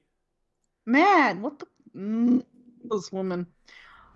I swear, how am I gonna get home at At midnight? midnight. We both went like at midnight. This is such a random. You're gonna hear this whole conversation. Why not? Daddy, maybe on your way home from your work, you can come pick me up from my. Your poor kitties are gonna be so cranky though that they're gonna get like you're gonna come home later than like 11:30, but that's fine. We'll give them extra cuddles. Because at least it's Okay, somewhat I synced. gotta sort it out. Sorry, my sister works at a job that's from like 6 p.m. to 11 p.m. something like that, and I was like, oh, maybe if she drives around and waits for me at my work, she can pick me up at midnight and take me home. Be easier. Yeah, and she said yes. Be. We're just got some cranky kitties, but that's fine. It's fine. When are you not cranky? Yeah, baby, I see you. You're gonna be meowing all night when there's no one at home. Oh my god, that's so true. See, at that point, I was like, I would have a camera, just be ready to hear this shit. Be like, all right, how meowy were you guys this Leave my tonight? laptop. leave my laptop on. Whoa, I have to feed your kitties early then. Or they're gonna have to very late dinner. I'll think about it. Okay. I just realized that because I normally feed their kitty. I normally feed her kitties on like the night she works at like 9 p.m. ish, but I work 8 p.m. to midnight. Which is gonna be very, very awkward. My boss. Oh, I have to wear a proper uniform. Aww. I've been able to wear like t-shirts and like regular like sweatpants and whatever I want overnights. And now I'm working when the store is open, so I have to wear the proper ugly blue shirt and proper dress pants. Aww. Anyway, yeah. Really random, I'm sorry guys. But like yeah, literally, oh god, that's still 10 shifts to go until vacation. Shit. 10 shifts to go. Dang. And it's gonna be like a staycation, which is nice. But then, like, you're coming and being like a special staycation. And then I get to go shopping because I need to buy some professional clothes Ooh. and some new fancy shoes for work. Ooh. New For fancy shoes, you new say, huh? work. Yes. Oh. Ooh. Something spicy. Something spicy. Not really spicy. Something It is really spicy meatball. Yeah, Ooh, I guess spicy meatball of a shoe.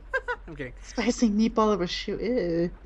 I don't know if I want realized shoes what I with said. meatballs Ew, on it. you're right. You're right. That was weird. Yeah, but yeah, that was the big announcement. He's coming here on account, and it's basically like fueling me through all the BS at my work. We got people quitting left, right, and center, man. It's kind of bad, but wow. kind of like suck it big. You're gonna be in that group too, I'm assuming. Well, no. Oh. Okay, so hi, my week. Work sucks. I know. Chilling with me, roses by the stem. Work is just really sucked because like there's the morning crew are a whole different kind of people.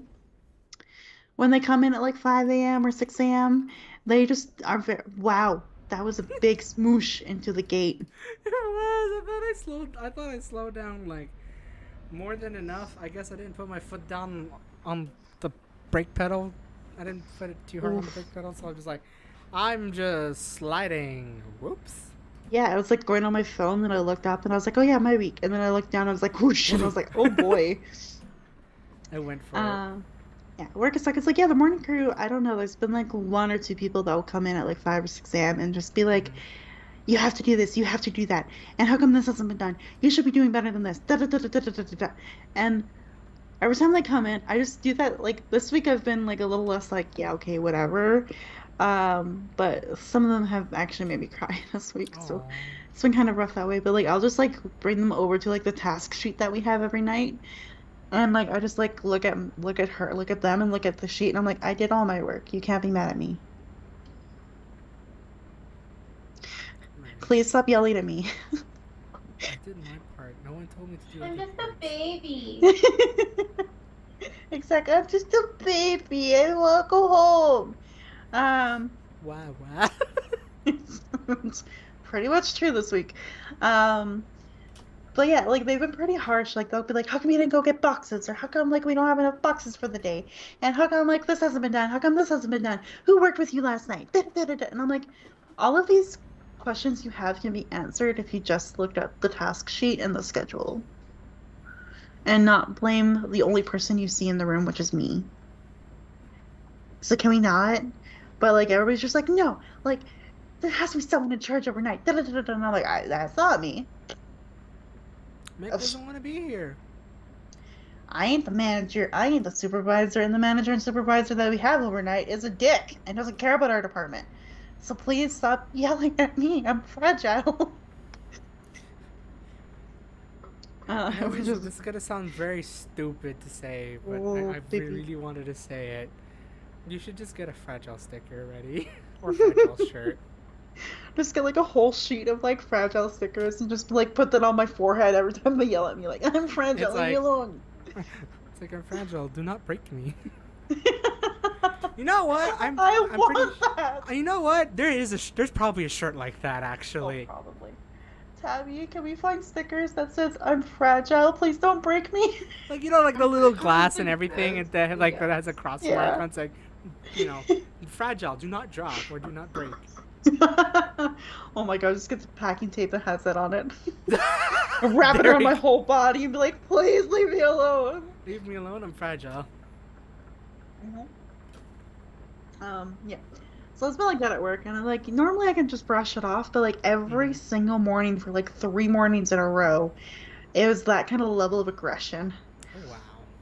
And finally got to like the second morning, and like there's one nicer lady that worked, and then the bitchy lady that worked that Way to morning. put it. And the nicer lady just was just like, don't like Violet, I'm gonna sound like a bitch right away, but like in a different kind of way from that bitch. And I'm like, oh, okay. What's going on? And she's just like, we have more work experience than she does. You've been here for almost 2 years. I've been here for 3. She hasn't even been here for 2 years yet. You're gonna hit your 2 year mark before she does. Technically, we're the ones that can tell her what the fuck to do. And Blatantly I was put like, it out there. oh, okay. And she's like, yeah, so here, let me give you a hug. Can I give you a hug? Let's Aww. sanitize. And I'm like, okay. And we like sanitized and like gave each other like a hug. And she's like, Aww. I know you get the pressure from Meg, and now you're getting the pressure from her. But I don't care. I'm complaining, and I don't care if it makes me a bitch in this department. But fuck, I care about people being treated right, and none of us are being treated right. So I'm standing up for it. And you can too, Aww. Violet. I'm like, okay, I'm gonna go take a break though. And she's like, yeah, go for it, because I know Meg yelled at you last night, and I know Meg yelled at you the day before, and now you got Connie who's yelled at you both days before this day. Yeah, yeah, yeah, go. Aww. So I was like, thanks. And I went for a break and I was just like, whoosh. Like, oh, how can people yell at me when I'm always doing my work? I don't understand. And like, I just had one of those moments this week. So it was Right. rough. Real rough. It's like I'm not slacking off. Why are you complaining to me? Yeah, but it's like, again, all about your UPH. Your UPH has to be over 90 when you work overnight because there's no excuses as why it can't be that high. And part of me is just like, there's a million and one reasons why it's not that high. Right. When we've got cleaners who block off entire aisles to wax the floors or bleach them. I don't know what they did this week, by the way, but the floor, like, if you go to my work, aisles 3 and 4 are like white, Sure, like pearly whites. pearly, bright white, while the rest of it looks like dirt. like the proper warehouse. Not really Yeah, warehouse, but like where like store warehouse. like hospital level, like purely white, clean, Wow. like aisles. And I'm Sterile. just like, what did you do? Did you just pour a fucking bunch of bleach down this aisle? And I was like, fuck it. Does it smell like bleach? I mean, the chemicals are very strong smelling no matter what, and I swear to God, I have like 5 million sneeze attacks every night because of it. Ew. Especially when they do the hardcore wax like they did this week. But yeah, so I'm like, there's actually a lot of reasons why we can't get to 90 UPH because like, or they block off entire aisles because of cleaning, or because the manager has told their staff that they were not allowed to touch their carts or allowed to move their pallets, and we can't actually physically get down aisles. So we have to like exit the way we entered and go all the way around to another aisle that's empty and go all the way down to the other end and go back and around. And it takes away our time and freeing our time. And plus, they want us to also face all their product for them, including the 24 packs of water, which is fucking ridiculous because those things are heavy in general. And they literally can just go grab 2 more from the back and put them on there. But no, we need to take the ones from the very back of the shelf, haul them to the front to fill it, because if we don't, then we're disrupting their work and we're not being a team player. And yet, they can't be team players and help our department out to allow us down their fucking aisles. Work's been bad this week, guys. If it requires a bit, bitching from one person and then bitching from another person, and they don't bitch at each other, something's wrong. Yeah. Yeah, it's been real bad. And then I found out that the supervisor is quitting. And so now he feels like he's an entitled piece of ass and can prevent us from doing things because he doesn't care anymore. Oh boy. Yeah, he literally. Oh, this is another really stupid thing. So I didn't want to go on a rant about work tonight, but here we are. But here we are. Uh, he last night, yeah, because I worked last night. Duh, that's why I'm tired today, Violet. Duh. Um, he literally stood in front of the snacks and water and pop and things like that that he usually pulls out for like it's supposed to be for all the departments in the store. But he literally stood in front of all of it and prevented me from grabbing a fucking snack bar and a bottle of water. Because he's like, no, this is for my department only, and that's my rule. So I hope you brought your own food. I was like, oh, if I wasn't scared of violence, I would fucking tackle you to the ground. Because I was dumb last night and ate my snacks before I started my show. Oh, I think I And remember seeing that tweet. And I was like, oh, I'm gonna go home early anyways, no big deal. And I can just grab something from like their department huddle because like there's usually leftovers. But yeah, no, he fucking blocked me from it. I was so pissed. I was like, oh man, if I actually had proper rage and wasn't a scared little kid half the time, I would have fucking tackled him for a fucking snack bar. But no, I was just like, fine, I guess, fine. I'm like, oh no, what did I say? I'm like, fine, I suppose if you don't care about your job anymore, we can report you, and like, I'll just keep reporting you. That's fine. And I just walk away because I have to report him for a couple other reasons for this week, obviously, because they have Mhm. blocking me in aisles, and then like defending another one of his employees, despite her literally pushing my cart and shoving it out of my way. And yet we can't touch their cards, but they can do that to mine. So I have a couple of things to write up against this guy. But like again, I found out he's quitting, so now none of it's really gonna matter. He's just gonna keep doing the same shit until he leaves. Well, I'm hoping it's soon, or hopefully if you do go, once you do go back after the 2 weeks. Yeah. It's like just gotta tell myself 2 more full weeks of work, 2 more full weeks of this bullshit, and then you can breathe and forget all about it for 2 weeks. And then hopefully it'll be gone by those 2 weeks. And then hopefully my availability will change and I won't be working there as much as I have been, like 5 days a week. Maybe I'll only go down to 2 or 3 days a week. Ooh. And that's by your choice, isn't it, huh? Yeah, because after 4 long fucking months of waiting, Oh God, it's been that long, huh?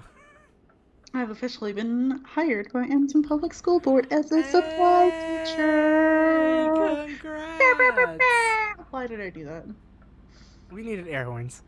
Yeah, we needed We errors. needed air At horns least for I didn't that. dab. Um, That'd be so weird.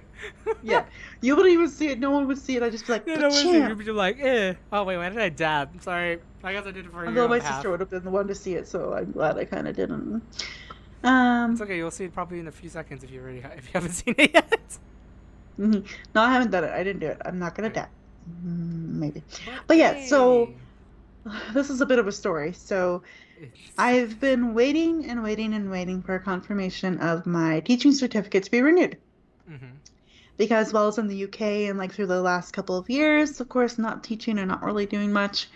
That's a lie. I've been doing a lot, but like, not teaching related. Um, my certificate expired, so I looked up on how to renew it, and the only way it gets renewed is if you get hired by a school board that can actually submit that paperwork for you for it to be renewed, Oh. which is dumb. But so yeah, so we went through that process, and it went through a whole rigmarole because It Emerson did. Public, the dumb school board that I'm actually happy that I'm finally working for, so I guess it's a good school board. We'll see. I'm mixed feelings right now, but um. They submitted my paperwork for me, but did not mention that I have international teaching experience, despite it being in the application package, because they didn't declare that on the initial form to them. Nailed So it. then it led to one of the certification peoples contacting me, going, "Hey, did you actually teach in the United Kingdom for 2 years?" I'm like, I did, which then led to this whole process of trying to find the right governing body or education body to confirm to provide me with a statement of standing that I am in good standing as a teacher. And it led to weeks of emails going to like the wrong department, like going to the Department for Education, then going for TFA to like QTS, all of these things in the United Kingdom to finally one of them providing me the statement of standing Oh that boy. they accepted. So that went through. And then I went on to the portal where all this kind of certification stuff happens for us. Mm-hmm. And just do like look at my checklist to make sure everything was good to go. I had to fill out a declaration, which I did, like when I first filled it all out. And then on it said that my police check and my intervention child record check, I think that's what it's called. Fuck, it's a long thing. Was not submitted. And I was like, wait a minute. I did that like a month and a half ago. I'm sure I received confirmation and the paperwork for it. Sure enough, I did. Where So did it then go? I was like, how come they don't have it? So this led me to finally forwarding that document from the police service saying like, hey, I'm good to go. I'm Gucci. I ain't no criminal.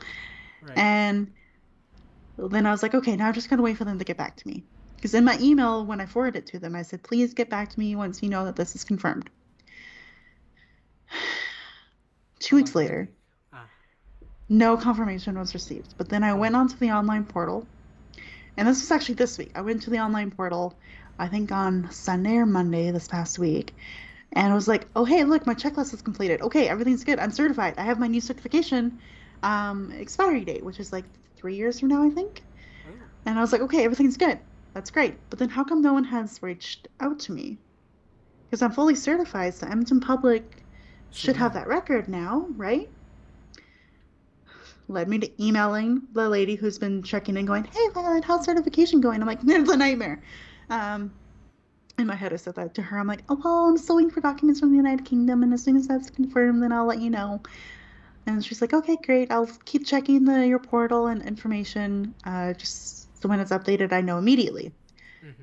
Apparently, she was stopped checking and did not check because when I emailed her this week saying, hey, just let you know that my certificate has been renewed and everything's good to go as of March 11th. And she was like, oh, that's great news. We can now move forward with the hiring process. I was like, great. And then Friday night, last night, I got an email from the school board saying, congratulations. What does it actually say? Sorry, I'm very burpy now. Wrong email. Please hold. I'm dumb and opened the wrong email. Please hold. Please hold while website loads. That's weird. Basically, it's like substitute teacher welcome. So it's like, congratulations and welcome to Edmonton Public Schools. Whee! You received this email because you are new to Edmonton Public Schools. Yes, you play an important role within our organization. Blah, blah, blah, blah. But now, this is where my stress is coming in this weekend. Is there are a few informative modules available to you before your first day, so you can show up ready to start. There's also time-sensitive paperwork that must be completed within 72 hours of receiving this email. As you are a substitute teacher, please only fill out the pre-hire forms for substitute teachers, not for other roles. So I have to basically I've completed the orientation, all of it, and because that was also part of the 72 hours, I found out. Mm-hmm. Because the wording was weird. It's like there's some information available, informative. I can't speak anymore, guys. I've had a long day. Like modules available for you to complete for orientation before you begin work, and time-sensitive paperwork within 72 hours. And it is both. I had to complete both by Monday. Oh boy. So hence why my amazing sister has been printing out the forms for me to fill out. Although we have to do some reprinting because I'm a derp and fucked up already. And one of the forms printed like half of the form, or like the second page of the form, not the first one for whatever reason. So we gotta just reprint some things.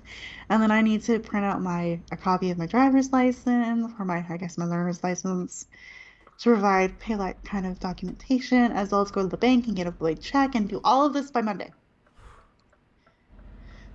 So luckily I did all the modules last night, and now just all this fucking paperwork I gotta do, and I have to like take pictures of it on my phone, convert them to PDFs on my computer, and then email them to forms for new employees at epsb.ca. So I have a lot to do, which is really stressful because this week has also been really stressful because I had to do a speech Thursday night. Mm-hmm. I had my contest today for the area level, and then I'm delivering a speech on Tuesday night. Oh boy. And I teach Friday night, and I teach Sunday night, and like there was just so much that's happening in the next few days that I'm like, how how do I do all this? And I have a Right. meeting tomorrow and like fucking, I don't even know what time anymore because Austin's a dum-dum. Yeah, right. What time is it? Oh, 1 p.m. So I have a meeting with the PR committee from like 1 to, it says 1 to 2 p.m. It's probably going to be to 2:30, let's be honest, they suck. Um, so I have to do that meeting, and then after that meeting, we're going to go to the bank, and we got to go do a bunch of stuff, and go print out these forms, and then I got to submit them all before like the end of the day tomorrow, basically. Right. Just so I'm safe and within that 72 hours time frame, because what time did they email me all this? They emailed it me at 10:41 a.m. yesterday. So I have to have all this paperwork submitted to them by 10:41 a.m. on Monday. Oh, jeez. Yeah. So a lot of pressure, a lot of stress, but then they'll process all the paperwork, and then I get to move on to having all of my login information to, like, I get my district email, and then I get access to Connect, PeopleSoft, and SmartFind, and all these things basically mean I have access to, like, yes, SmartFind. That is the portal where you go online to accept substitution teaching assignments. Hey. So yeah, I get all that access as soon as all those forms are completed and everything's been activated. And then I can start supply work. Yo. So it's pressure. Good. It's exciting. It's exciting. There's a lot of pressure. It's a lot of stress. I'm scared. I hate documents freak me out because you have to be very Last-minute admin specific. paperwork.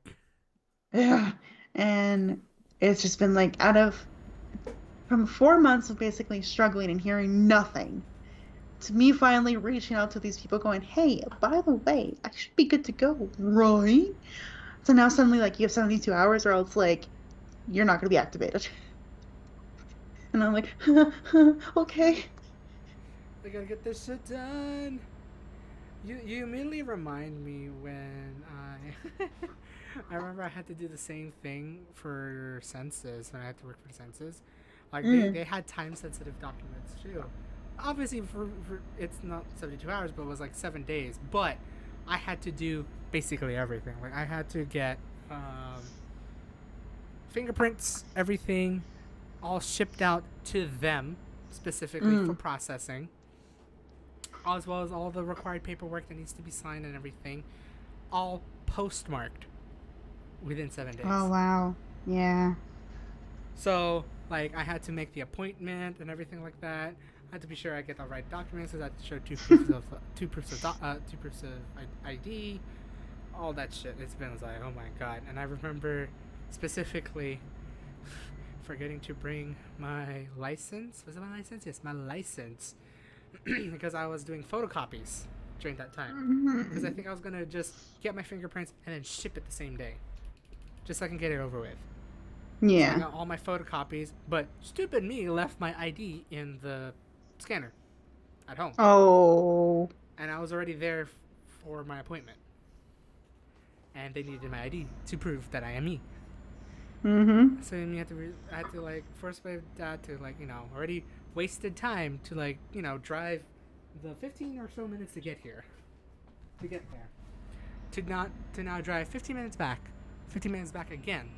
To do this whole shit. Oh my god. And it's like, and I think during that time, they were, since I was already like approved and everything, this was during Memorial Day weekend, which is a 3-day weekend, which is a federal holiday weekend, which means any federal services are closed. Oh man. Any governmental services were closed. So technically, out of the 7 days, I only have 4 days to do it. So I feel you. Administrative work is always a bitch to do, but once it's done, it's amazing. Yeah.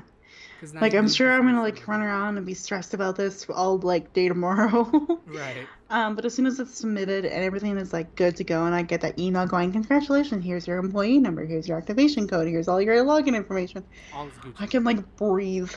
Yeah. Yeah, no, it's always being like, I also feel for the people who had to process admin paperwork. Trust me, I've seen those people. It's like it's bad. But no, admin paperwork is just a bitch on both sides.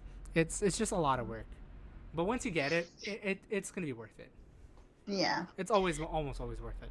Yeah, my hope is that after the 72 hours and everything's submitted and good to go, they're not gonna take 1,000,001 days to get back to me. Right. and to activate it. I hope that because they're putting a rush on this on me, like they forced me to do this in 3 days, that they're gonna get back to me within 3 days themselves They're gonna to like say that look I'm into it activated. already. Right. Yeah. So then I can start looking at the portal and kind of like I'm probably not gonna start supply work until after my vacation. Hmm. Just because well yeah. It wouldn't make sense to go 2 weeks break just to work again. Plus I'm working 5 day like 5 nights a week until right up to my vacation. Right. It might be So you, interesting to try to like take some supply or like 1 day or half day assignments before you get here, or maybe just even to get after you tested. leave. Right. Um, Just in case you have but nothing to do per se, that you're kind of like, let's just test the water sort of thing.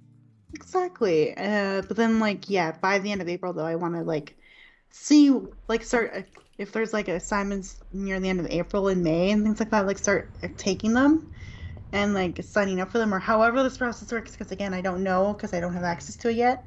Like really learn that out and start taking assignments and then be like, hey, Meg, I need to change my availability because I am now a supply teacher at Edmonton Public.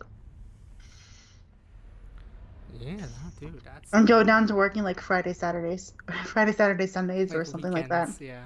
Yeah. Just so you can finally have your actual time to like, do like work a day shift to. Well, no, I won't be day shifts. It'll be overnight still, I think. Well, I mean, for your as a supply Oh, yeah, teacher. yeah, yeah, yeah. Yeah. Because I think that'd be dumb to change my availability to be like, yeah, it's like work like 10 p.m. to 3 a.m. every single day of the week. And then No. like come home, shower, change, and go teach all day. And then when you get back home, you have like nap, eat, go to work, Pretty much. go That go would to your be second job. dumb. Yeah. Plus, like, so I don't know what my rate is, but it could be over like $200 for a whole day potentially, or even more. I don't know. Right. It's like, man, if I like literally, it'd be funny because like if I work like 6 or 7, if I teach 6 or 7 days a month, that's enough for like rent and like keep bills and such. So like working at the other store would be just like Extra money. supplemental Free income, money. yeah. Free money. Free I was like, money.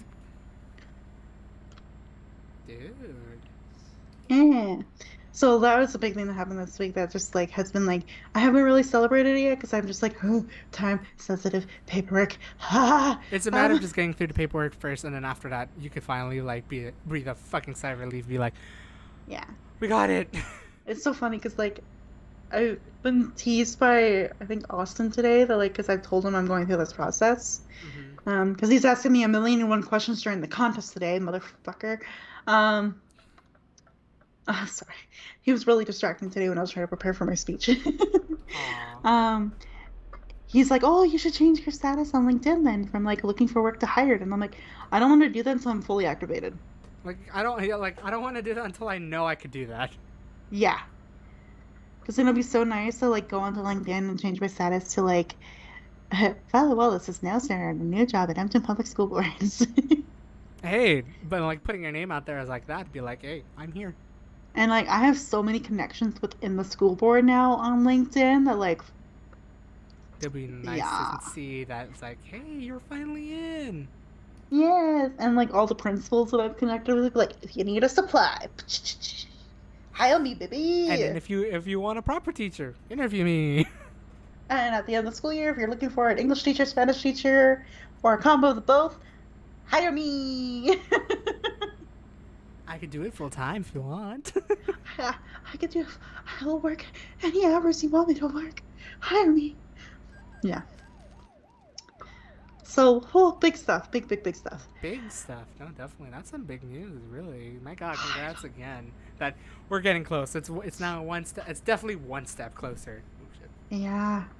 Gosh, I'm really looking forward to like again it'd be so nice to have all of this done and then like after I come back from vacation, have my availability changed at my other job, like the main bullshit job. Hmm. So that way I can now be like, all right, Violet, you're not doing 5 nights a week there anymore. You're not suffering for 5 nights a week. You can handle 2 or 3. Right. Yeah. And you don't have to do too much because hopefully they'll give you like smaller shifts and everything like that. Like they can finally Yeah. trust some other person to do this shit. Exactly. Yeah. So, oh, big stuff. And then a few more things from this week. I delivered my first keynote style speech on Thursday night. Ooh. Yeah, it was one of my Toastmasters projects, hee hee, because it was a Toastmasters meeting. But I chose the project Prepare to Speak Professionally, which is an 18 to 22 minute speech that's in the style of keynote. And I had worked on this last week because I had one of our members who was going to do an 18 to 22 minute speech herself wasn't feeling good, so she wasn't going to make it. So I was like, oh fuck, I better start writing. But then we got it all sorted out, and I didn't actually need to deliver that speech on Saturday last week.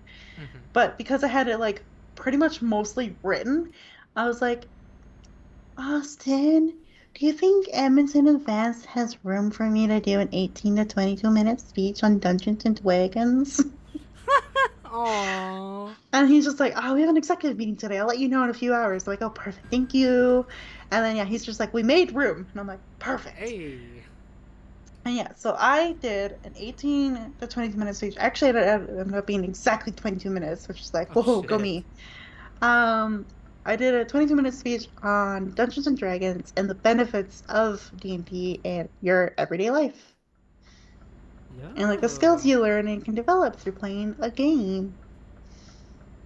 So it was a lot of fun because I talked about communication skills because in D&D it's not always a visual game, so you don't always have images or like cool props or miniatures depending on who you're playing with and who has the resources for it. So you have to clearly communicate what your character's doing, what they look like, what they see, what they think, what they feel, da da da da. And then I talk about how it leads to really good problem-solving skills too, because you need to think on your feet, you need to solve conflicts and kind of find solutions. And I talked also about how it can help with your persuasive language because you need to learn how to be persuasive in the game instead of just rolling a dice going, yeah, I'm going to persuade them and roll a dice. Most DMs will be like, what do you specifically say to try to persuade the guard to let you into the city? So it's a speech about all these kind of benefits into the game, and like I brought in examples from like my classes, what my students are learning, from like what I have learned, what I have developed. That's pretty cool. And it was a really fun speech to do, and a lot of people really loved it. And then I got feedback from Austin and my evaluator. I was like, oh no, maybe I wasn't as engaging as I thought I was. Because they gave me feedback like maybe it would have been. Actually, I like Tony's idea a lot because we had it on Thursday, which is St. Patrick's Day. So I had like a St. Patrick's Day background behind me. Like it was just four-leaf clovers. But he thought it would have been really cool if I could have created like a digital or interactive map behind me where all the key points from my keynote would be laid out and be like going on a journey. Oh, that would have been cool. Actually. I'm like, oh, that's a great idea. Fuck. Why don't I think of that? But I guess, and like he also said, like I could have found more ways to be more creative with it, like kind of maybe treat the speech as a D&D game. Like a mini session. Yeah, where we had like more audience engagement where they got to participate or try to and maybe jump in a little bit. But also I got so caught up on the word keynote that I felt like it had to be like a TED Talk. Oh, I see. So I didn't incorporate. I would have incorporated those elements if I like could, but then I got so bogged down by the project details that I just went on a ramble. Right. And brought in examples and really highlighted like these are the things that I have learned and people have developed. So like a keynote. Yeah, like a keynote. Yeah. So I don't know how much I should really take in their feedback, but like that night I was like, oh man, maybe it wasn't as good as I thought. You know what? That would be cool if you can actually do another presentation just in that motion. I would definitely like find that time to like just do that. Be like, you know what? Let's make this fun. Let's make an interactive presentation. But like then that would be more like a workshop than a presentation. But like that gave me an idea for a workshop with this club because they do workshops as part of their meetings instead of like table topics and that kind of thing. And next month's meeting theme is talent acquisition. Wouldn't it be fun? Hear me out, y'all. To have them make their own D&D characters, but based on themselves and what skills they wish they could acquire. That would be cool. Yeah. I mean, it doesn't have like. Just like one initial question I got. Would you want to be like basing it off on a D&D book or on like everything about Toastmasters sort of thing of like? It'll be a combination of both. Like the process will be like building a D&D character. So step one, like what do you want to look like when you acquire a new skill? So write down an actual description of you completing the skill or talent you hope to acquire. And be creative with this. It could be like, I want to be a better singer, or I want to learn how to golf. Ooh. Like, actually write down a physical description of you doing that talent or doing that skill. Because that could be like, the race, right? Like that idea of like you as Right. a like physical description. I'm like, great. Now write down all the information you know about the skill you wish to acquire and what you need to acquire that skill. So for example, with golf, what do you need to play golf? Well, you need golf clubs. You need the little. You can tell I'm not actually a golfer, so this is probably the worst fucking. Let's go bowling. Fuck it, Let's I go know bowling. bowling. Probably easier. Yeah. So what are all the things you need to go bowling? Well, you need to research places where you can go bowling, find a bowling alley, find out the cost, the days of the week they're open, what time they have drop-in bowling, or if they have a league, figure out what you want to do, write that down. Then you also need to figure out what equipment you need, which is bowling shoes, you need bowling balls, you need, if you would like one, a hand towel to make sure your hands are dry so your ball isn't slipping Ooh. all over the place and dropping Good it. point. And you also need to know the steps to bowl. So what's your approach? Are you going to do one-handed? Are you going to do two-handed? Like, just kind of go through all those details, Right. right? Like, what do you actually need in order to complete the skill? And then the next step would be, okay, get started. Let's open up the quest. Day one, you wake up, you're ready to go, you're ready to start learning this skill. What would you like to do? Dang. Yeah. Yeah, no, that definitely will work. Dang. It'd be fun. Because it's like, yeah, talent acquisition. So, like, be very creative with it. Creative. Right. And think of, like, talent that you wish you had or that you want to have. And let's work on the details on how you can learn that talent, even if it's something you're not really interested in. But maybe now that you've gone through this process, you can help someone who does have an interest in that talent to reach their potential and acquire it. Yeah. That's gonna be. Now that'll be interesting. That'll be a fun workshop. Yeah. Just be like, Yeah. yeah. I just gotta make sure that like someone hasn't signed up for that workshop. Because if Ooh. I would love to actually do it, but and people sign up for roles in this meeting, like in Edmonton events, like they do with anything else. So, It's a matter. It's a matter of how it's gonna go. exactly.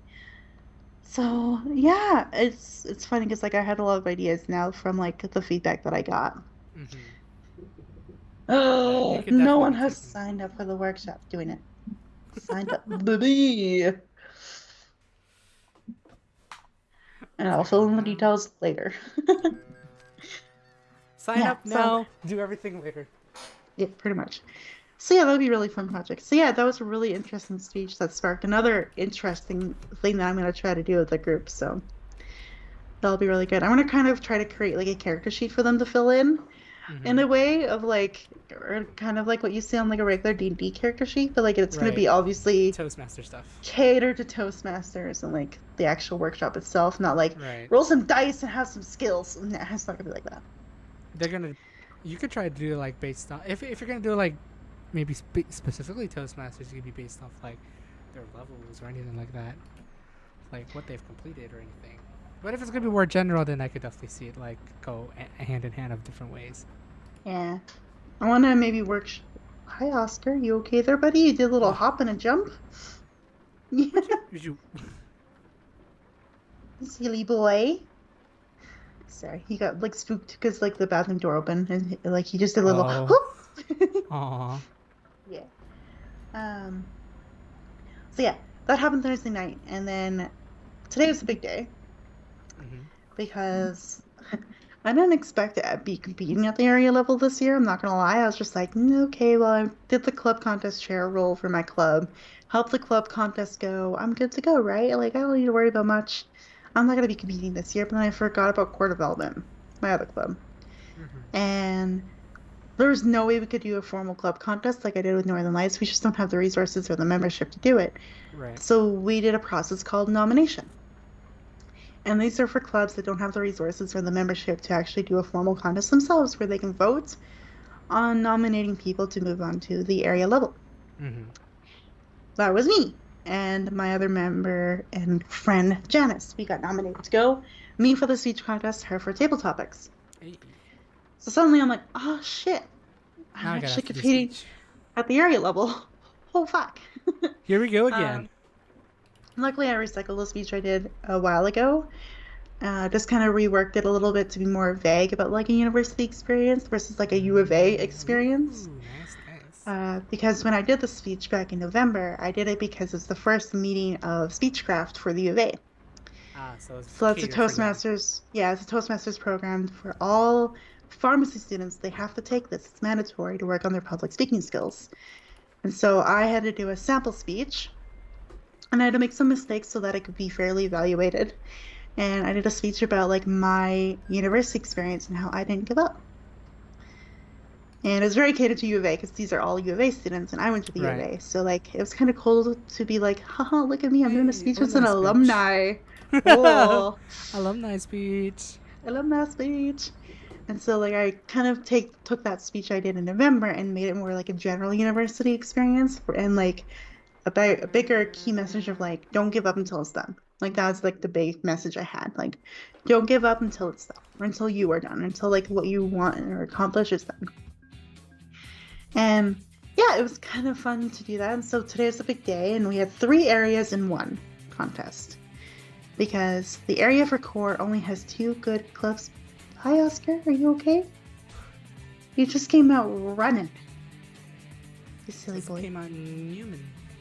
Yeah, I'm in the living room, by the way, because I had contest and I wanted to use the clear back wall of like the living room and not like my room that's tiny and cramped and like no space right now.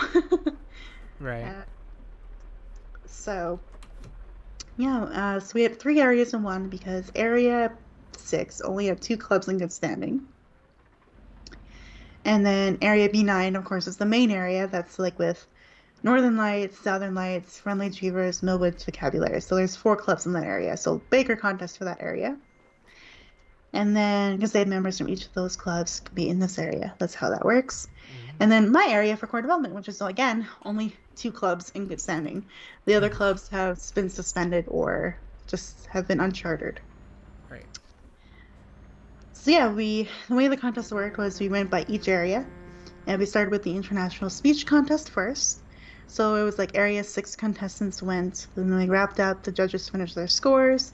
Then we moved to area B9 speech contest, and all the speakers went through, and then they did the judging, wrapped that all up, did interviews, and then it was area 62. And that was my area. And so we did that, and then they took a break afterwards, and then we came back and did table topics for each area. Mm-hmm. And the first contest was very cute because like it's just 2 speakers again, kind of like with my area, only the 2 speakers because only 2 one member from each of the clubs in that area came out. And very interesting speech when this person talked about like a nut allergy that her son has and how that's been a very big impact on their life. Like that her son is allergic to all nuts. Oh, wow. And so like it was a really interesting story. But like next time someone says, "Is there any nuts on this?" Please take it seriously and don't judge them. It's not their fault that their body doesn't react to nuts, kind of idea. Right. And plus, you could be saving a life if you answer sincerely. Right. And then the other speech was about all these people who help you develop your moral compass, and like the good people, or like the good examples of like teachers, coaches, mentors, blah blah blah, your parents, things like that, like how they can lead you down a good road, but also the opposite of how like your parents or your coaches or your teachers could steer you in the wrong direction if they're not good. And part of me is just like, man, don't need to hear about bad teachers right now because I'm about to try to be a teacher again. Aww. But yeah, then my sister pointed out, like, but you're one of the good ones. It's okay. And I was like, yay, I hope I give all my students a good moral compass and not a bad one. After that speech. So interesting speech topics there. Then it was Area B9, which is one that I was like cheering on because, of course, I'm technically part of B9 because I am a part of Northern Lights, but I wasn't representing Northern Lights today. Right. So yeah, it started off with the first speaker who did a speech. I am trying to remember. Let me actually pull up the speaking order again. Maybe that'll help jog my memory. Oh, guys. Um, so the first speaker, was the one that I was telling you about, like Barb. She did a speech that was quite like about very traumatic. I'm not gonna go into the details on the stream like this, but like she did not have a really good life. And she brought it back to how like things in her life, like her sister and Toastmasters and things like that, have helped her not remain silent anymore because of I things see. going on. Yeah. Right. So very impactful speech. Very got me. Like it was pretty emotional. Mm-hmm. And then my sister spoke next because she went to the area level for Northern Lights. And fucking, I feel so bad for her still because a person joined our contest late and didn't mute themselves and was making noises throughout the speech a little bit, but wasn't too bad. Like, it was like paper wrestling or like putting things down or picking things up. Like, Mm-hmm. noises that you would often hear maybe like in a meeting or a boardroom. Right. But then it got really bad at one point because he answered a phone call and started talking. And like the Zoom master didn't mute him right away, and neither did like the person who ran the Zoom, Michelle. And so like this phone conversation went onwards, and like my sister still went through her speech, like was still delivering it. Right. And it got to one point where finally me and one other person's just like, can the host please mute this person? Because this is absolutely disruptive. And I could tell it's like really bugging. I know my sister. She's a really good actress and can deliver a speech with power and drama and easy like that. Like very, very good. But I'm like, this is gonna bug her. Like I know my sister. Fucking this needs to turn off. I was getting so angry because like I was just nothing was happening. Right. And then finally they muted them. But in the process of muting the person, they turned off my sister's camera during her speech. Huh? And that caused a pause, of course, because she's like, what's happening? Am I just done? Like, she was kind of confused and like worried. And then they finally turned back on. So she's like, okay, I got to keep going. And like, she kept going. She finished her speech. Right. But like, I was so angry. I was so upset. And I'm like, bless Michelle. Like, she's our contest chair, the one that organized this. She tried to find ways that like maybe could allow my sister to re-deliver the speech or like, try to find that opportunity for her Right. because she felt so bad. But Toastmasters rules and traditional Toastmasters, and I'm sure all the judges are probably experienced judges, said no. We're gonna make sure it's a fair judgment. We're not gonna focus on like when she was interrupted. We're gonna focus on the delivery of the speech and the content of the speech. Like we're not gonna worry about that disruption. That's not gonna affect her score. So they didn't let her re-deliver her speech, and they Okay. just moved on. And then two of the speeches today was kind of weird because like you expect an original speech, so it has to be something from like your experiences or nothing too informative in a way. Like it should be Right. more about like your experiences or like a general topic or something really original, like a story, that kind of idea. But the one guy talked about like renewable resources, so like oil and gas industry quite a bit, and I was like, where's the personal experience in this? Is this Where's an your original speech or connection? not? I'm not sure. So I wasn't sure if they would place like in top three. And then the other guy, bless him, I know he loves technology and like he's an IT guy.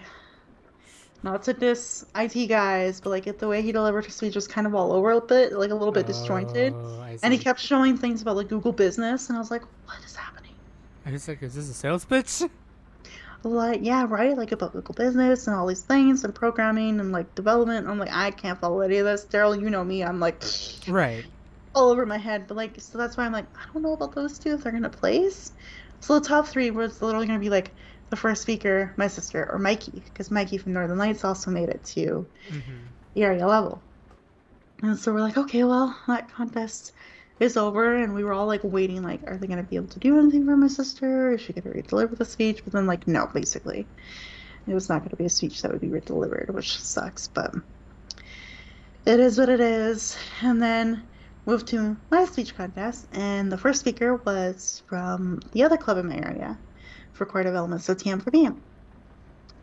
And her speech was so sweet. Like I love this person so much. Karen is such a sweetheart. Not like a proper Karen, but like a Just by really, name. Right. Genuine, like, sweetheart person who talked about this, like, inner voice she has that she calls her fairy princess, and how it Aww. gives her the confidence to, like, try new things, like compete in speech contests. It was a really cute speech, but unfortunately, she chose near the end of her speech to go off script and not go off her notes. And then, yeah, it led for a time disqualification because she went on and on and on, and it went past the 7 minutes and 30 seconds mark, Aww. which meant she was disqualified, which meant when it came to me doing my speech, I'm like, man, why am I doing this? I'm automatically going to go through as long as I finish in time. Right.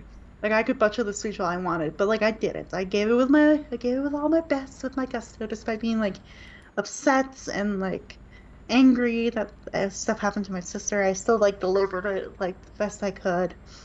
And I felt like I rushed the ending a little bit because I saw the yellow light go on. I'm like, oh, fuck, I still have, like, 6 sentences to read out loud. Fucking cut out 2 of them or 3 of them and just go. Right. So I felt like I rushed it a little bit, but people were really sweet in the chat, and, like, Karen was really kind to me, and, like, we messaged for quite a bit after my speech, just, like, congratulating each other Aww. and saying that we're both inspirations. It was really sweet. And then, yeah, that was the speech contest part, and the results came at the very end of the contest, of course, so that's how we did that. And then table topics came, and it was a really fun table topics contest because each area got to pick a question 1 out of 5. Mm-hmm. And then that question would be for that area only, and then the next area would be like 1 to 4 kind of thing. They would get that question for all of their contestants, and then same thing for the last area. My other fellow core member did not show up until the table topics contest was over and they were doing the interviews. Aww. She completely missed the entire contest and didn't get to compete. Man. And I want to be that kind person to, like, reach out to her and be like, I'm so sorry you missed it, and, like, be that kind of person that I normally am. But I'm not gonna lie, I saw her logged in and I was so pissed. Because I gave her clear instructions in our meeting on Tuesday about what to expect and what to do for today. And then Michelle, who is the organizer of this contest, right, also called her and gave her instructions on how to fill out her forms that she needed to compete. So she was reminded those 2 times, plus again by me yesterday, and me again this morning. Right. And didn't make it until 3 hours later than she should have made it. So I'm not in a place to kind of be like, oh, are you okay? Da, da, da. Like, I'm not in that place right now. Right now I'm like, the fuck? Right. So Austin's gonna reach out as the president of core and make sure she's alright. But, like, I'm like, fuck this. I was just so upset. So obviously for our Area 62 table topics contest, there's only the 1 person that got to compete, so she automatically moves on. Right. So yeah, but the results are really interesting. For the first contest, the person who did the speech on the nut allergy wins, so she's going on to the district. Mm-hmm. And then Area B9 is my sister still got 3rd. Then it was the person who talked about, like, not being silent anymore, and Mikey got 1st. Oh, wow. So Mikey moves on to the district, or to the division contest. And then, of course, because of the time disqualification with Karen, I automatically go forward. Whew. So I won the contest, let's say. By technicality. By technicality, which doesn't juicy. feel great. Right. You know? But Cornelius brought up a good point in our Northern Lights meeting today, going, if they're an experienced Toastmaster and has been around for a while, they know the timing. Right. So because they went over Violet means that they really messed up. It doesn't mean your speech is not good or that it wasn't excellent. You still made it through. And he didn't even attend this contest because he had to go help out at another area contest before Northern Lights. Oh, really? So he's like, I don't know what your speech was about, but Violet, I know you. We all know you. I'm sure you did great. Aww. I was like, thanks, Cornelius. But yeah, I'm, like, really upset because, like, my sister was pretty upset too at the results. Like, she didn't want to win, but she came out to have fun. Mm-hmm. But she couldn't help think about, like, what if the judges couldn't be objective or could not focus on, you know, the disruption and how that affected Right. me. Like, what if they still judged on that? And we're never going to know because we don't get to see the ballot forms. Right. in the contest. We don't actually get to see that feedback. So I feel so bad for her. Like, I think her speech deserved to be at least on the top two because it was a really great speech. It just makes you wonder like how it was actually judged and if it was judged fairly. I Mm-hmm. trust the chief judge with all my heart. Like Reese, I appreciate him so much. I just feel bad for him because I'm pretty sure he had five other people in his ear telling him what to do. And then he had to think about the rules himself and stay clearly objective away from everything and had to make the decisions that he had to make that day. Mm-hmm. So, like, I can't blame anyone besides, the fucker who came into the meeting and muted. Right. Because it's not But a it just, proper evaluation. yeah, and I just feel bad because this is her first area contest and Mm-hmm. this is how it went down. Right. So I feel so bad. But, and then, yeah, of course, she had to do table topics too because she moved on for table topics for Northern Lights. Mm-hmm. And, like, God, it just good for her to, like, do it still, despite feeling quite blah. Right. But she placed third for table topics. Mm. So, like, again, no matter what, like, placing top three out of, like, how many fucking speakers were there? My God, Right. sorry. Especially for that, like for your Northern Lights There were, division, there's a lot. yeah, there were five international speech contestants for the area V9, so Mm-hmm. she placed third place out of five. And then for table topics, there were seven people. Wow. And she placed third. Like, that's still a huge accomplishment, but I know she's been feeling quite, like, again, when you come to something expecting to have fun and then that happens and your fun is ruined, it's gonna bug you quite a bit. Right. So, It'll be a um, while to get over it, sort of thing. yeah, exactly. So I think she still did really well. I just feel bad. Like, it would have been a way different experience if that didn't happen. Right. And even for me, like, this was actually, like, I know I've only been around for 2 years and I've only been to two of these things, but, like, that was pretty rough. Right. Yeah, one of the roughest I've seen. And I've seen at my area contest last year, we had a person disconnect and didn't come back. Ooh. So, like, during the middle of her speech, she disconnected and just didn't come back.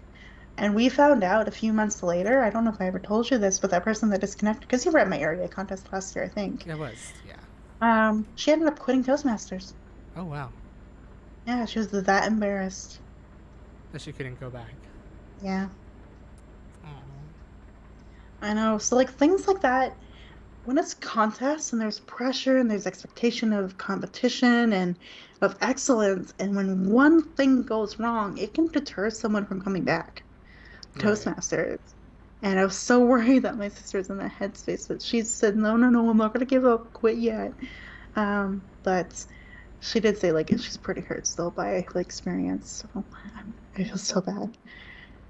And then I was really bad during the table topics contest because I was like, oh fuck, I have Northern Lights to go after this.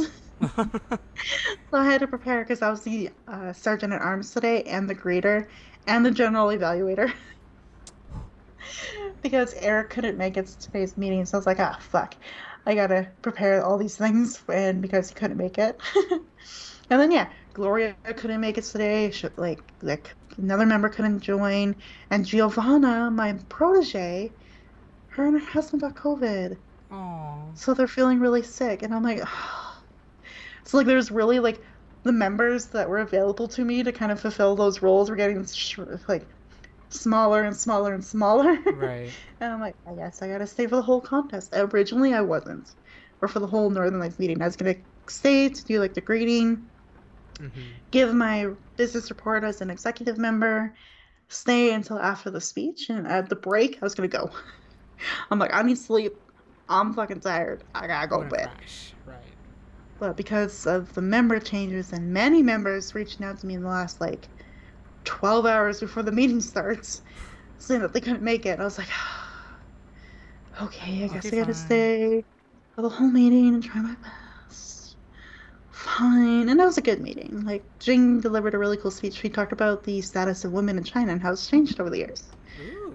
Very fun, very informative speech, but the poor girl, she needed some vocal variety in there or some excitement somewhere because it droned on a little bit for Oh, it me. was a bit flat. A little flat, yeah. Very interesting. Like, don't get me wrong. Like, some of the things she talked about, like the Tang Dynasty and how, like, the first female emperor or empress, I suppose, in China, and like how she changed a Mm-hmm. lot of things for women in China at that time, just for it to be reversed the next dynasty because that's when the foot binding stuff happened and all that kind of awful Oh, history of like China. interesting. Okay. Yeah, so it's really cool. Like, I learned quite a bit, and then, but there's definitely like huge chunks of that speech where I was like, oh no, Shane, I gotta turn off my camera because like I was I'm yawning being and I was like sleepy. so exhausted in general just because of the competition and work Mm-hmm. beforehand and all that kind of stuff. And so I was like, I can't show her that I'm yawning because she's gonna think I'm bored, but I'm really not. It's really interesting. I'm just so It's tired. just I'm very sleepy. Yeah. But yeah, we had that. And then we had a fun table topic session by Mark. She talked a lot about like spring stuff. So Fair. like she asked questions about like daylight savings time or daylight savings and spring cleaning and the sounds of spring and the sights of spring. So really cool questions, all related to spring. And she asked my sister to do the table topic, and I was like, man, Mark, She's I already been through. she's been through a lot, and you're making her do another table topic today. And like she didn't turn on her camera. Like my sister had her camera off throughout the meeting. Plus the fucker fucking honking came back. Right, Oh. only for the meeting, by the way. Only for our meeting, then I stopped. Fuckers. Stupid Freedom Convoy bullshit. Um, so that was really annoying too. So like, yeah, she just kept her camera off, and I was like, Mark, you're such a bitch. Don't ask my sister a question. She's upset. But she still answered it quite well. And actually, for the results, so obviously Jane was our only speaker today, so best speaker today. Congrats, Jane. Um, and then best table topic was a tie between my sister and Peter. Well, I forgot who tied with her, but there's a tie for best table topics, basically. Ah, nice. I just dropped a bunch of stuff. Don't mind me. Nailed it. And despite my exhaustion and trying to listen to every detail of this meeting today, despite being exhausted and having no energy, I got best evaluator as general evaluator. Oh wow. I somehow did it. Yeah. Somehow, Oh, somewhere. Cornelius and my sister got best table topics. There we go. And then I got best evaluator somehow. After all this shit.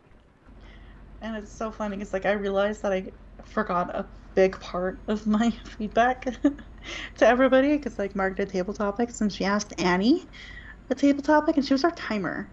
And I know from experience that being a timer and trying to time your own table topic response is so hard to do, but fucking Annie's a pro. Annie, I also forgot to mention that she used inappropriate language at her table topic. Oh. Well, Oops. she talked about like being able, like she talks to her plants in the spring and like how she likes to talk to her tomato plants and things like that. And she's like, I don't know what other bullshit can come out of my mouth. And I was like, Annie, Annie, did you Nailed just it. say bullshit in a Toastmaster? Nailed it. Perfectly nailed it. It was so funny. And like Neil was the evaluator for table topics today, and he didn't bring it up, but being inappropriate, he just thought it was very fun, and she brought in a lot of humor with her speech, which she did. Aww. That's But I good. was just like, I did leave a note here going inappropriate language question mark, and I didn't bring it up because I was like, okay, Neil didn't bring it up, I'm not gonna bring it up. I was like, if someone brings it up, yeah, I'll bring it up. But if not, it Yeah, was good. yeah. So yeah, it ended up being a pretty good meeting, and oh my gosh, Victor picked a really cool word of the day because he was our grammarian. You want to know what our word of the day is? What was it? Cotton on. Huh? Cotton, like the plants, like the little Right. like cotton plant. Cotton on, which means to begin to understand a situation or fact. So you could Interesting. say that, Daryl, through all the years of you talking about coding with me, you could say that I finally have cotton on. Ah. Yeah. So it was quite a unique word of the day, and it was used actually quite a bit. So good for that. Good for him for bringing in a phrase to Nice. use today instead of a word, which was really fun. So he did a great job as grammarian. Yeah, it was That's pretty a good. very, very crazy busy day. Yeah, as soon as the meeting ended, I was like, congratulations again to all of our contestants and winners. I'm looking forward to the recognition ceremony next week to recognize our members who have completed Pathways levels in the last couple of months. I gotta go. I'll see you all Wrong on next week. bed. Bye. And yeah, pretty much like my sister and I got up and talked about the meeting for a little bit, and I was like, bye. And then I crashed until like 8:20 p.m. From like 3:20 to 8:20. So I had a 5-hour nap. And now I'm here with you Nice. doing all Hi. this. After doing this whole thing for like another close to 2.5 hours. Yeah. And it's so funny because like I'm doing a speech. I'm gonna be finishing a pathway on Tuesday. Ooh. Yeah. I'll be finishing my very, very first Babu pathway I signed up with when I first joined Toastmasters in October 2020. It's gonna be all done in a couple days, huh? Yeah, I just gotta do my reflection on my path speech, which I might do off the seam of my pants, because I've listed all the key projects that have meant the most to me and what I've learned the most from, and I might just talk about that. And just go with it. I'll just go with it. I have to come up with a title and send out my evaluation form. But yeah, basically, Craig from Riverbend Toastmasters, he's like, I have a really big favor to ask you. No one in my club wants to do a speech this week, but I need a speech. Do you have one in your back pocket you could use? Literally back pocket. And I was like, oh, Craig, I'm almost on my pathway. I could do my reflection on my path because I'm delivering my last level 5 speech on Thursday. Would that work? It's 10 to 12 minutes, though. Is that okay? And he emailed me back immediately. Like, this was at work, like before work, basically. On Wednesday night, I think, or Thursday, or no, Wednesday night. Like, do you think you could, like, he emailed me back, like, within, like, 3 minutes going, yes, that's perfect. I'll write you down. Hey, that was easy. I was like, great. And then I realized, oh my God, I gotta write a speech You gotta write a speech in a couple days. for Tuesday night. Ding. Yeah. But I might make it all bullet points and just like, let's just roll Read it off loud. the tip of my tongue. See how it goes. Yeah. Dang. Yeah. So, yeah, after Tuesday night, my motivational strategies pathway will be complete. Aw. And then just to kind of figure out how the fuck I'm going to finish my other pathway. Because some of the projects I have to ask, like, the executive for a 360 evaluation and then deliver a speech based on the evaluation. Based on my VPE role. Ooh. And then I deliver a speech on that. And then I deliver a speech on the lessons learned from that experience, too. So it's going to be 2 quite similar speeches, but one's based on direct feedback, one is based on, like, the overall experience of being the vice president of education Dang. and leading a team. So I got to figure out how to do those 2 speeches. I want to get them done by the end of the year, but we'll see. We'll see what comes about it. Because, yeah, technically that means 1, 2, 3 speeches left. I have 4 speeches left, basically, to complete all of my pathways. So I got 3 speeches left for strategic relationships, and then as soon as I complete my 6-month term with Giovanna as my protege, I can deliver my advanced mentoring speech and how that experience has been. And that will be 3 more levels completed, which means my 3rd Triple Crown achievement. Hey. Haha, baby. So yeah, a lot of Toastmastering, a lot of things, but yeah, and I'm falling behind on a few things, so I'll be staying up a little bit later tonight after this call to finish up a few things that I have to do for the PR meeting tomorrow, work on all this document stuff for Empton Public, go to the bank and do a bunch of stuff tomorrow. It's a lot of stuff. And then go teach my class at 5:30. And I get to show my kiddos the artwork I did for them. Ooh. How are you Yeah. kiddos, by the way? Yeah, teaching them the last few weeks. So we'll start with the group on Sunday, because that's the beginning of the week, obviously. Mm-hmm. And they were very silly. Oh. Well, last week I felt so bad because it's daylight savings. And so I thought Old School had sent the same message to teachers that they did to parents and students, saying, like, time changes happen, make sure you know the correct time for your classes. They didn't. And they didn't update the time on my class either. So only 2 kiddos showed up on time, and I waited half an hour, and the other 2 didn't show up. So I called in and I added an extra class just because I felt bad to the other 2 that we were just sitting there waiting. Mm-hmm. And then half an hour later, after I ended that class, suddenly I got messages from the parents and the students saying, let my kid in, let my kid in. We're here. I promise we're here. Let my kid in, let my kid in. And I was in the middle of dinner and watching stuff with my sister, so I couldn't respond back right away. So then I was like, you know what? I was only gonna show this class like the artwork I got created for the Feywild creatures I made, Mm-hmm. but instead I'm actually gonna attach the files to a post in the classroom so they can have it themselves. Mm-hmm. As like a little like, sorry, I should have mentioned about daylight savings time and to make sure you guys were prepared, but I didn't. Hee my bad. Right. So we didn't actually have a session last week, but we have one this week, and they're very excited for it because they get to go, in their words, convince council members of the city to stop cutting down the magical forest and depleting the magical resources by killing them. Uh, huh? So they want to kill the council members because they're being dicks and taking magical resources away from a village and it's straining the life of the people and the creatures there. Wait a So they're just bit. gonna go kill them instead. I'm like, oh, okay, I Why guess that's not what's kill him happening. instead? Great. So yeah, I have to come up with some stats for the councilmen and like see how that goes. But yeah, they want to kill them. I was Oh like, all boy. right. And then the boys on Wednesday night are they're very excited and they're very eager, but that also means that they constantly interrupt me in the middle of my descriptions Oh or in jeez. the middle of my NPCs talking to them. So I've told them that, when you do this, I'm not going to continue what I was saying. Mm-hmm. I will end it there, and whatever happens, happens. Because you are actively choosing to interrupt me when I'm trying to give you key information to make a decision.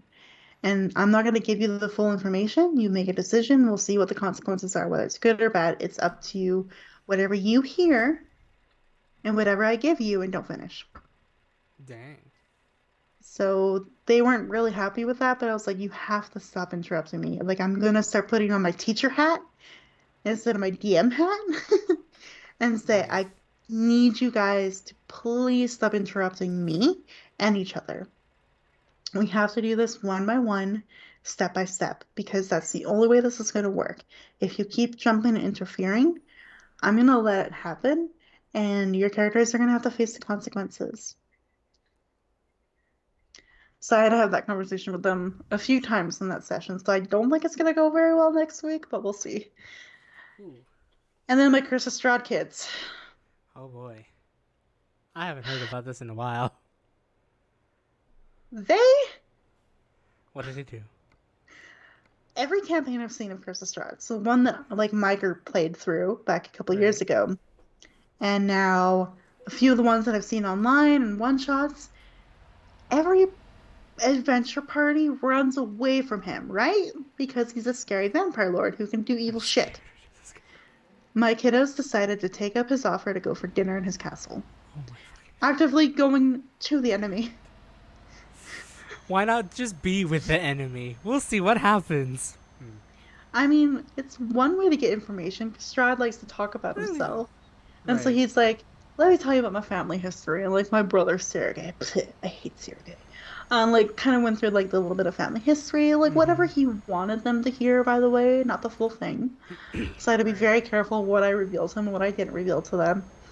And then basically the kiddos tried to try to bamboozle. That's what they use. That's their phrase, bamboozle Strahd, by like two of the characters ducking underneath the table because they dropped a fork.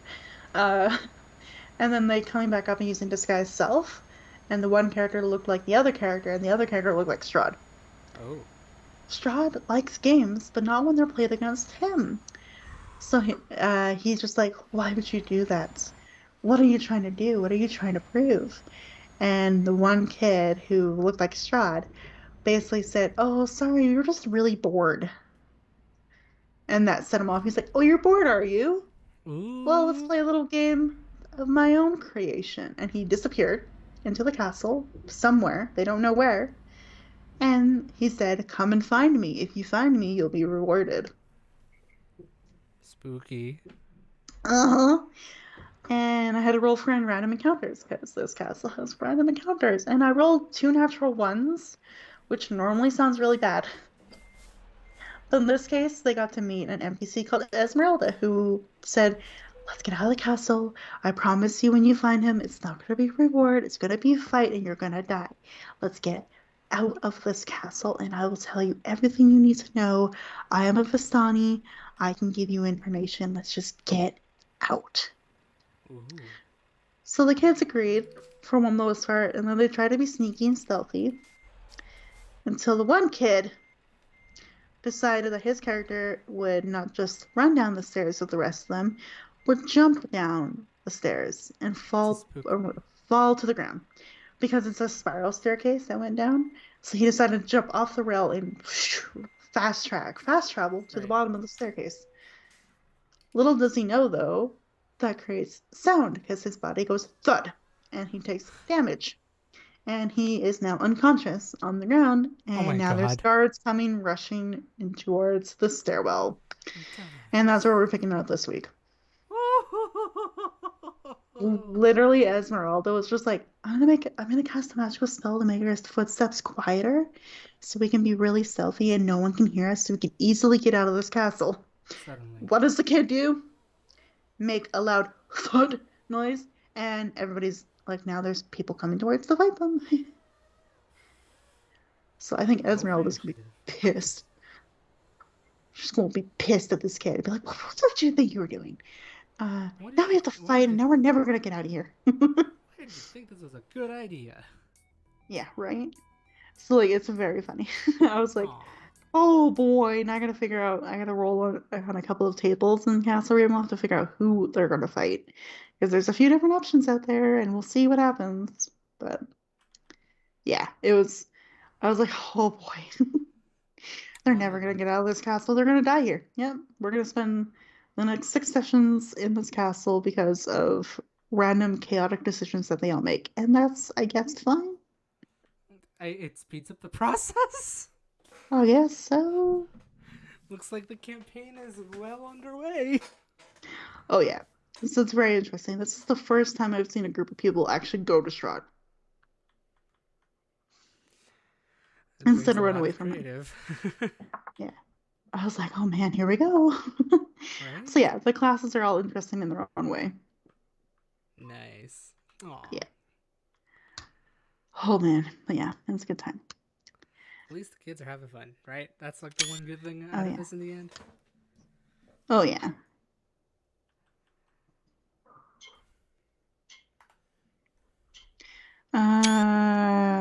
What is that episode called? Fuck. Sorry, I had a friend message me going, she sent me in my tweet saying, like, I'm so behind on Critical Role 3, like Campaign 3, and she's like, you gotta catch up. And I'm like, working on it. I'm halfway through an episode, but I can't remember the episode name. Ding. Because my brain is no. Halfway through the Shade Mother episode. Alrighty, right now. Oh god, typing is hard. Right now. There we go. Yeah, I think that's mainly been me. I'm also slowly getting ready for your arrival and making sure everything's good to go. So I have a really dumb question.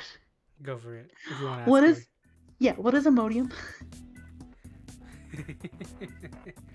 So Imodium is a little medicine that actually like tries to regulate your bowels if you're having very bad bowels.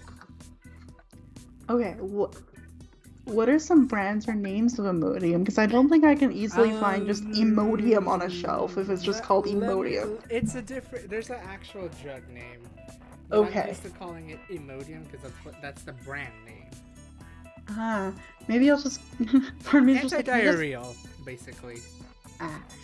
I was like, maybe I can just get you Pepto-Bismol. I would, but I'd rather take like gel, like there's like little soft gels for anti-diarrhea. Okay, I will try to find it. Thank you for reminding me. I need to get that tomorrow. I still haven't got any in this place. And oh wow. I forgot about it. When I came back, I haven't bothered to shop until today, and I completely forgot that and half. So, oops. I was just wondering because I'm like, I don't know if I could find just regular Imodium, but like also I didn't really look that carefully because of course I'm grocery picking for other people, so I don't have time to really look on the shelf that much. But I was like, do I even know what that is? It's like, what the hell is this? It's like my brain is like, what? Yeah. Okay, maybe I'll find it. Hopefully. Yeah. So yeah, I've been trying to get that stuff ready to go, as well as depending on things, I may book some of our tickets early. Okay. Just for easy stuff. Like by tickets, I mean like maybe just like the what's it called? The Mutare Conservatory. Just to have it ahead of time. Yeah. Because the rest of it's pretty like you can go on the day of and get tickets, which is no big deal. Right. But like the Mutare is like he's book now kind of situation, so I might get that soon. But yeah, and then I've Gotcha. been like doing other things to like make sure I'm good to go. Like uh you know this, but like I'm a pretty slow walker. Mm-hmm. So I've actually been like going like quote unquote working out more in the sense that like my building has like a gym downstairs and they've got like a treadmill. So I've been like doing like Ooh. going on the treadmill to see if I can like be a little bit of a better walker before you get here. We'll fucking see. Uh, and yeah, and then just trying to like budget stuff and make sure things get to go.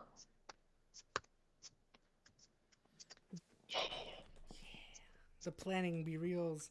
And you get to hopefully fix my poor computer. I was gonna say Yes. bring stuff to help clean my laptop. Ooh, that might be tricky. Unless Okay. all I'm gonna request one more thing. If you can get if you or your sister can get a can of air from anywhere, or we can go to the Okay. Best Buy that is next to our hotel. We could just one can of air and it'll be all Gucci. Yeah. Okay, can of air. Cool. Because yeah, he's gonna help make my laptop run way better. I got the shit ready. I know I put it somewhere. It's probably on my bed. It's actually on my bed, I think. Because I was like cleaning off. No, it's over here. I just have that ready, and then I just need to pull this drive out, and then everything will be ready for you. Mm-hmm. Just pray God I don't break it. Yeah. You're gonna have a slightly faster computer, most likely a faster computer, because it's like I know what's in that computer, I should now know, so this should make it so much faster. Yeah, exactly. He knows my specs and all like I whatever do tech now. stuffs. So he's Yes. gonna help me make it better. So maybe I can play some big games like Dark Souls 3 because I do have it. Ooh. Is it Dark Souls 3 that I have? I have a Dark Souls game. I Some don't Dark have Souls Elden games. Ring. That's a brand new game, and I'm too scared. Right. I'm genuinely scared of Dark Souls games anyway to begin with. But yeah, I haven't been able to really run Dark Souls 3 very well. Mm-hmm. Is it Dark Souls 3? I have a lot of games that start with C. What the fuck? Dark Souls 3, yes. I can't believe I haven't, but I do. Oh boy. Oh, or I can just play Danganronpa for the rest of my life, because apparently that's what's gonna happen. That's what's going on with your Let's Play. Gosh, at least I finally finished the first class trial. Oh wow. Finally did, guys. I So did it. 8 episodes, I think. I think so. Ooh, what are you eating?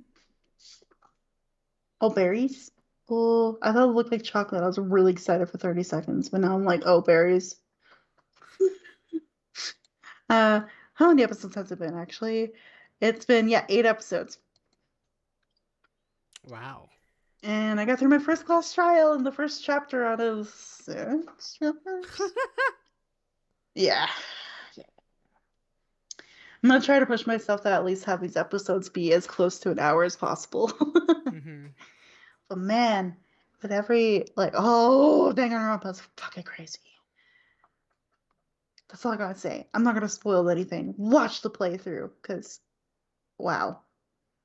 Did I have to be very oh man. The class trials are actually really stressful because you have to remember all the pieces of evidence, Oh. how it's used or how you perceive it to be used. Mm-hmm. And you have to pay very close attention to what the characters are saying and what they have said before, and if there's any like misinformation or if they say something different the next time in the class trial situation. Like, it is purely like, oh God, I have to focus. I have to really pay attention to this because if I don't, I'm gonna mess up. And yeah, I fucking messed up. Oh. Okay, a couple times in that, but it wasn't too bad. Oh.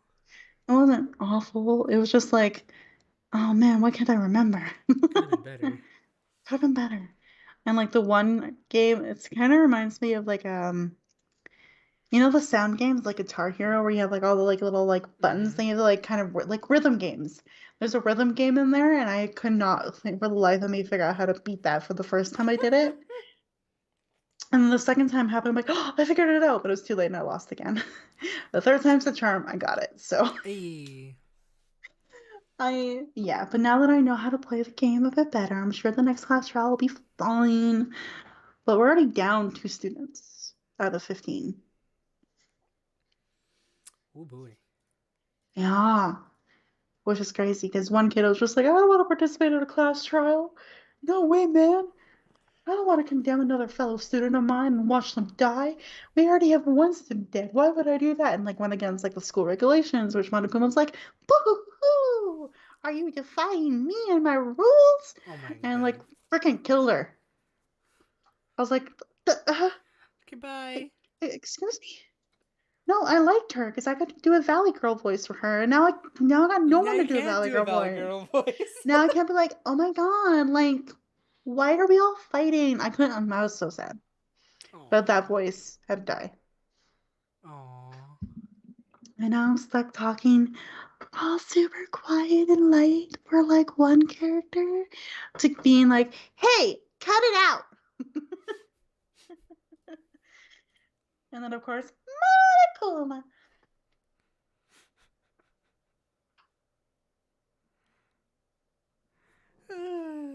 Your voices, I swear. That's how he laughs. He doesn't go ha ha ha ha. He goes poo poo poo poo poo. Poo poo? No, I'm kidding. Man, yeah. So yeah, gaming and stuff like that's been great. Sorry about another missed podcast episode this week, but I had so much going on. My bad. But I will talk Aww. about cooking next week. Ooh. Yeah. Yeah, because I went back and found my old notebook with like suggestions for like podcast topics. I'm like, I could Mm-hmm. talk about cooking because I like cooking. So yeah. Cooking is nice. And I have an article about Joan of Arc, which will be Unique History this Saturday. Ooh. Hey. Yeah, yeah. Nice. Running that back. Hell Getting them stuff back. yeah. So it'll get there. It'll get there. But yeah, It'll get there that's eventually. Man, I'm feeling that yawn. oh boy. Yeah, and I still have a lot of work to do for Toastmasters Tonight. still after this, Right. which is lame. And we still have to hang out for a bit. We Right, that's true. chat, but that's basically me. That's been That's a been whirlwind of you. stuff. I know. It's a lot of updates for well, mostly for you this time around because there are a lot of cool things. Obviously, the one big update I provided was well, hey, I'll be there in 3 weeks. Go Canada. Yes. So, but yeah, no, definitely, it's been one heck of a episode. Oh my god, we've almost gone for 3 hours. Yeah, I mean, like, this is what happens when I miss out for a couple weeks. That's true. That's true. And definitely when Aww. you have like a very busy week as well, it'd be like there's a lot to talk about. Oh, yeah. Like, a lot of my updates are literally from, like, this week, Right. which is Um. crazy, considering I missed a Mhm. couple of weeks on this lovely Show. crashing game. What? I mean, driving game. It's true. No crashing game. It's definitely a crashing game at this point. Like, it's not a truck and talk without a crash. If, Yeah. if if there's no crash, I'm doing something wrong. So Exactly. yeah. Um. But yeah, I guess we could call it here, right? We've had quite a bit of talk. It was quite a proper truck and talk. Okay, I can't. That one came out. That one did not. Just no. Anyways. Well, yeah, I think that's everything I've had to say. Yeah. Trying to think of anything else, but I don't think so.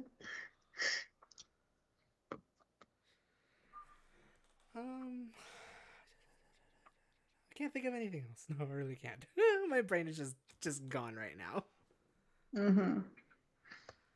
But Um, if that's the case, then friends, I have things you can you follow me do. on. You do. Go follow Dragyn, which eventually will show up there. It is. Show up right there. And also, you can. I put the other command down here, up there, wherever it is. There it is.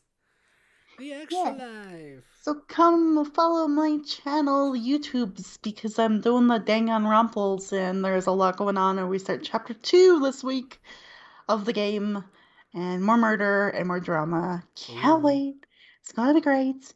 I have a Ooh. Twitter. You can follow me on there, and I share a lot of people's arts because I'm a big supporter of the arts and all that stuff. Follow me there. Of the earth. And you can actually follow me on Coffee. I forgot. You can actually do that. So not only I can keep you forgetting about that coffee. send me a coffee, you can actually follow me on there as well. And I am working on maybe setting it up as a blog thing eventually. So I Ooh. might have regular, Interesting. semi-regular updates where you can be like, hey, that was really cool. Here, Dragon, have a coffee. Pew. That'd be kind of Yo, cool. that's pretty cool. Yeah. It's gonna be after my vacation because I fucking need this vacation. And Right. then I am still Vacation's all doing I ever wanted. Anyways.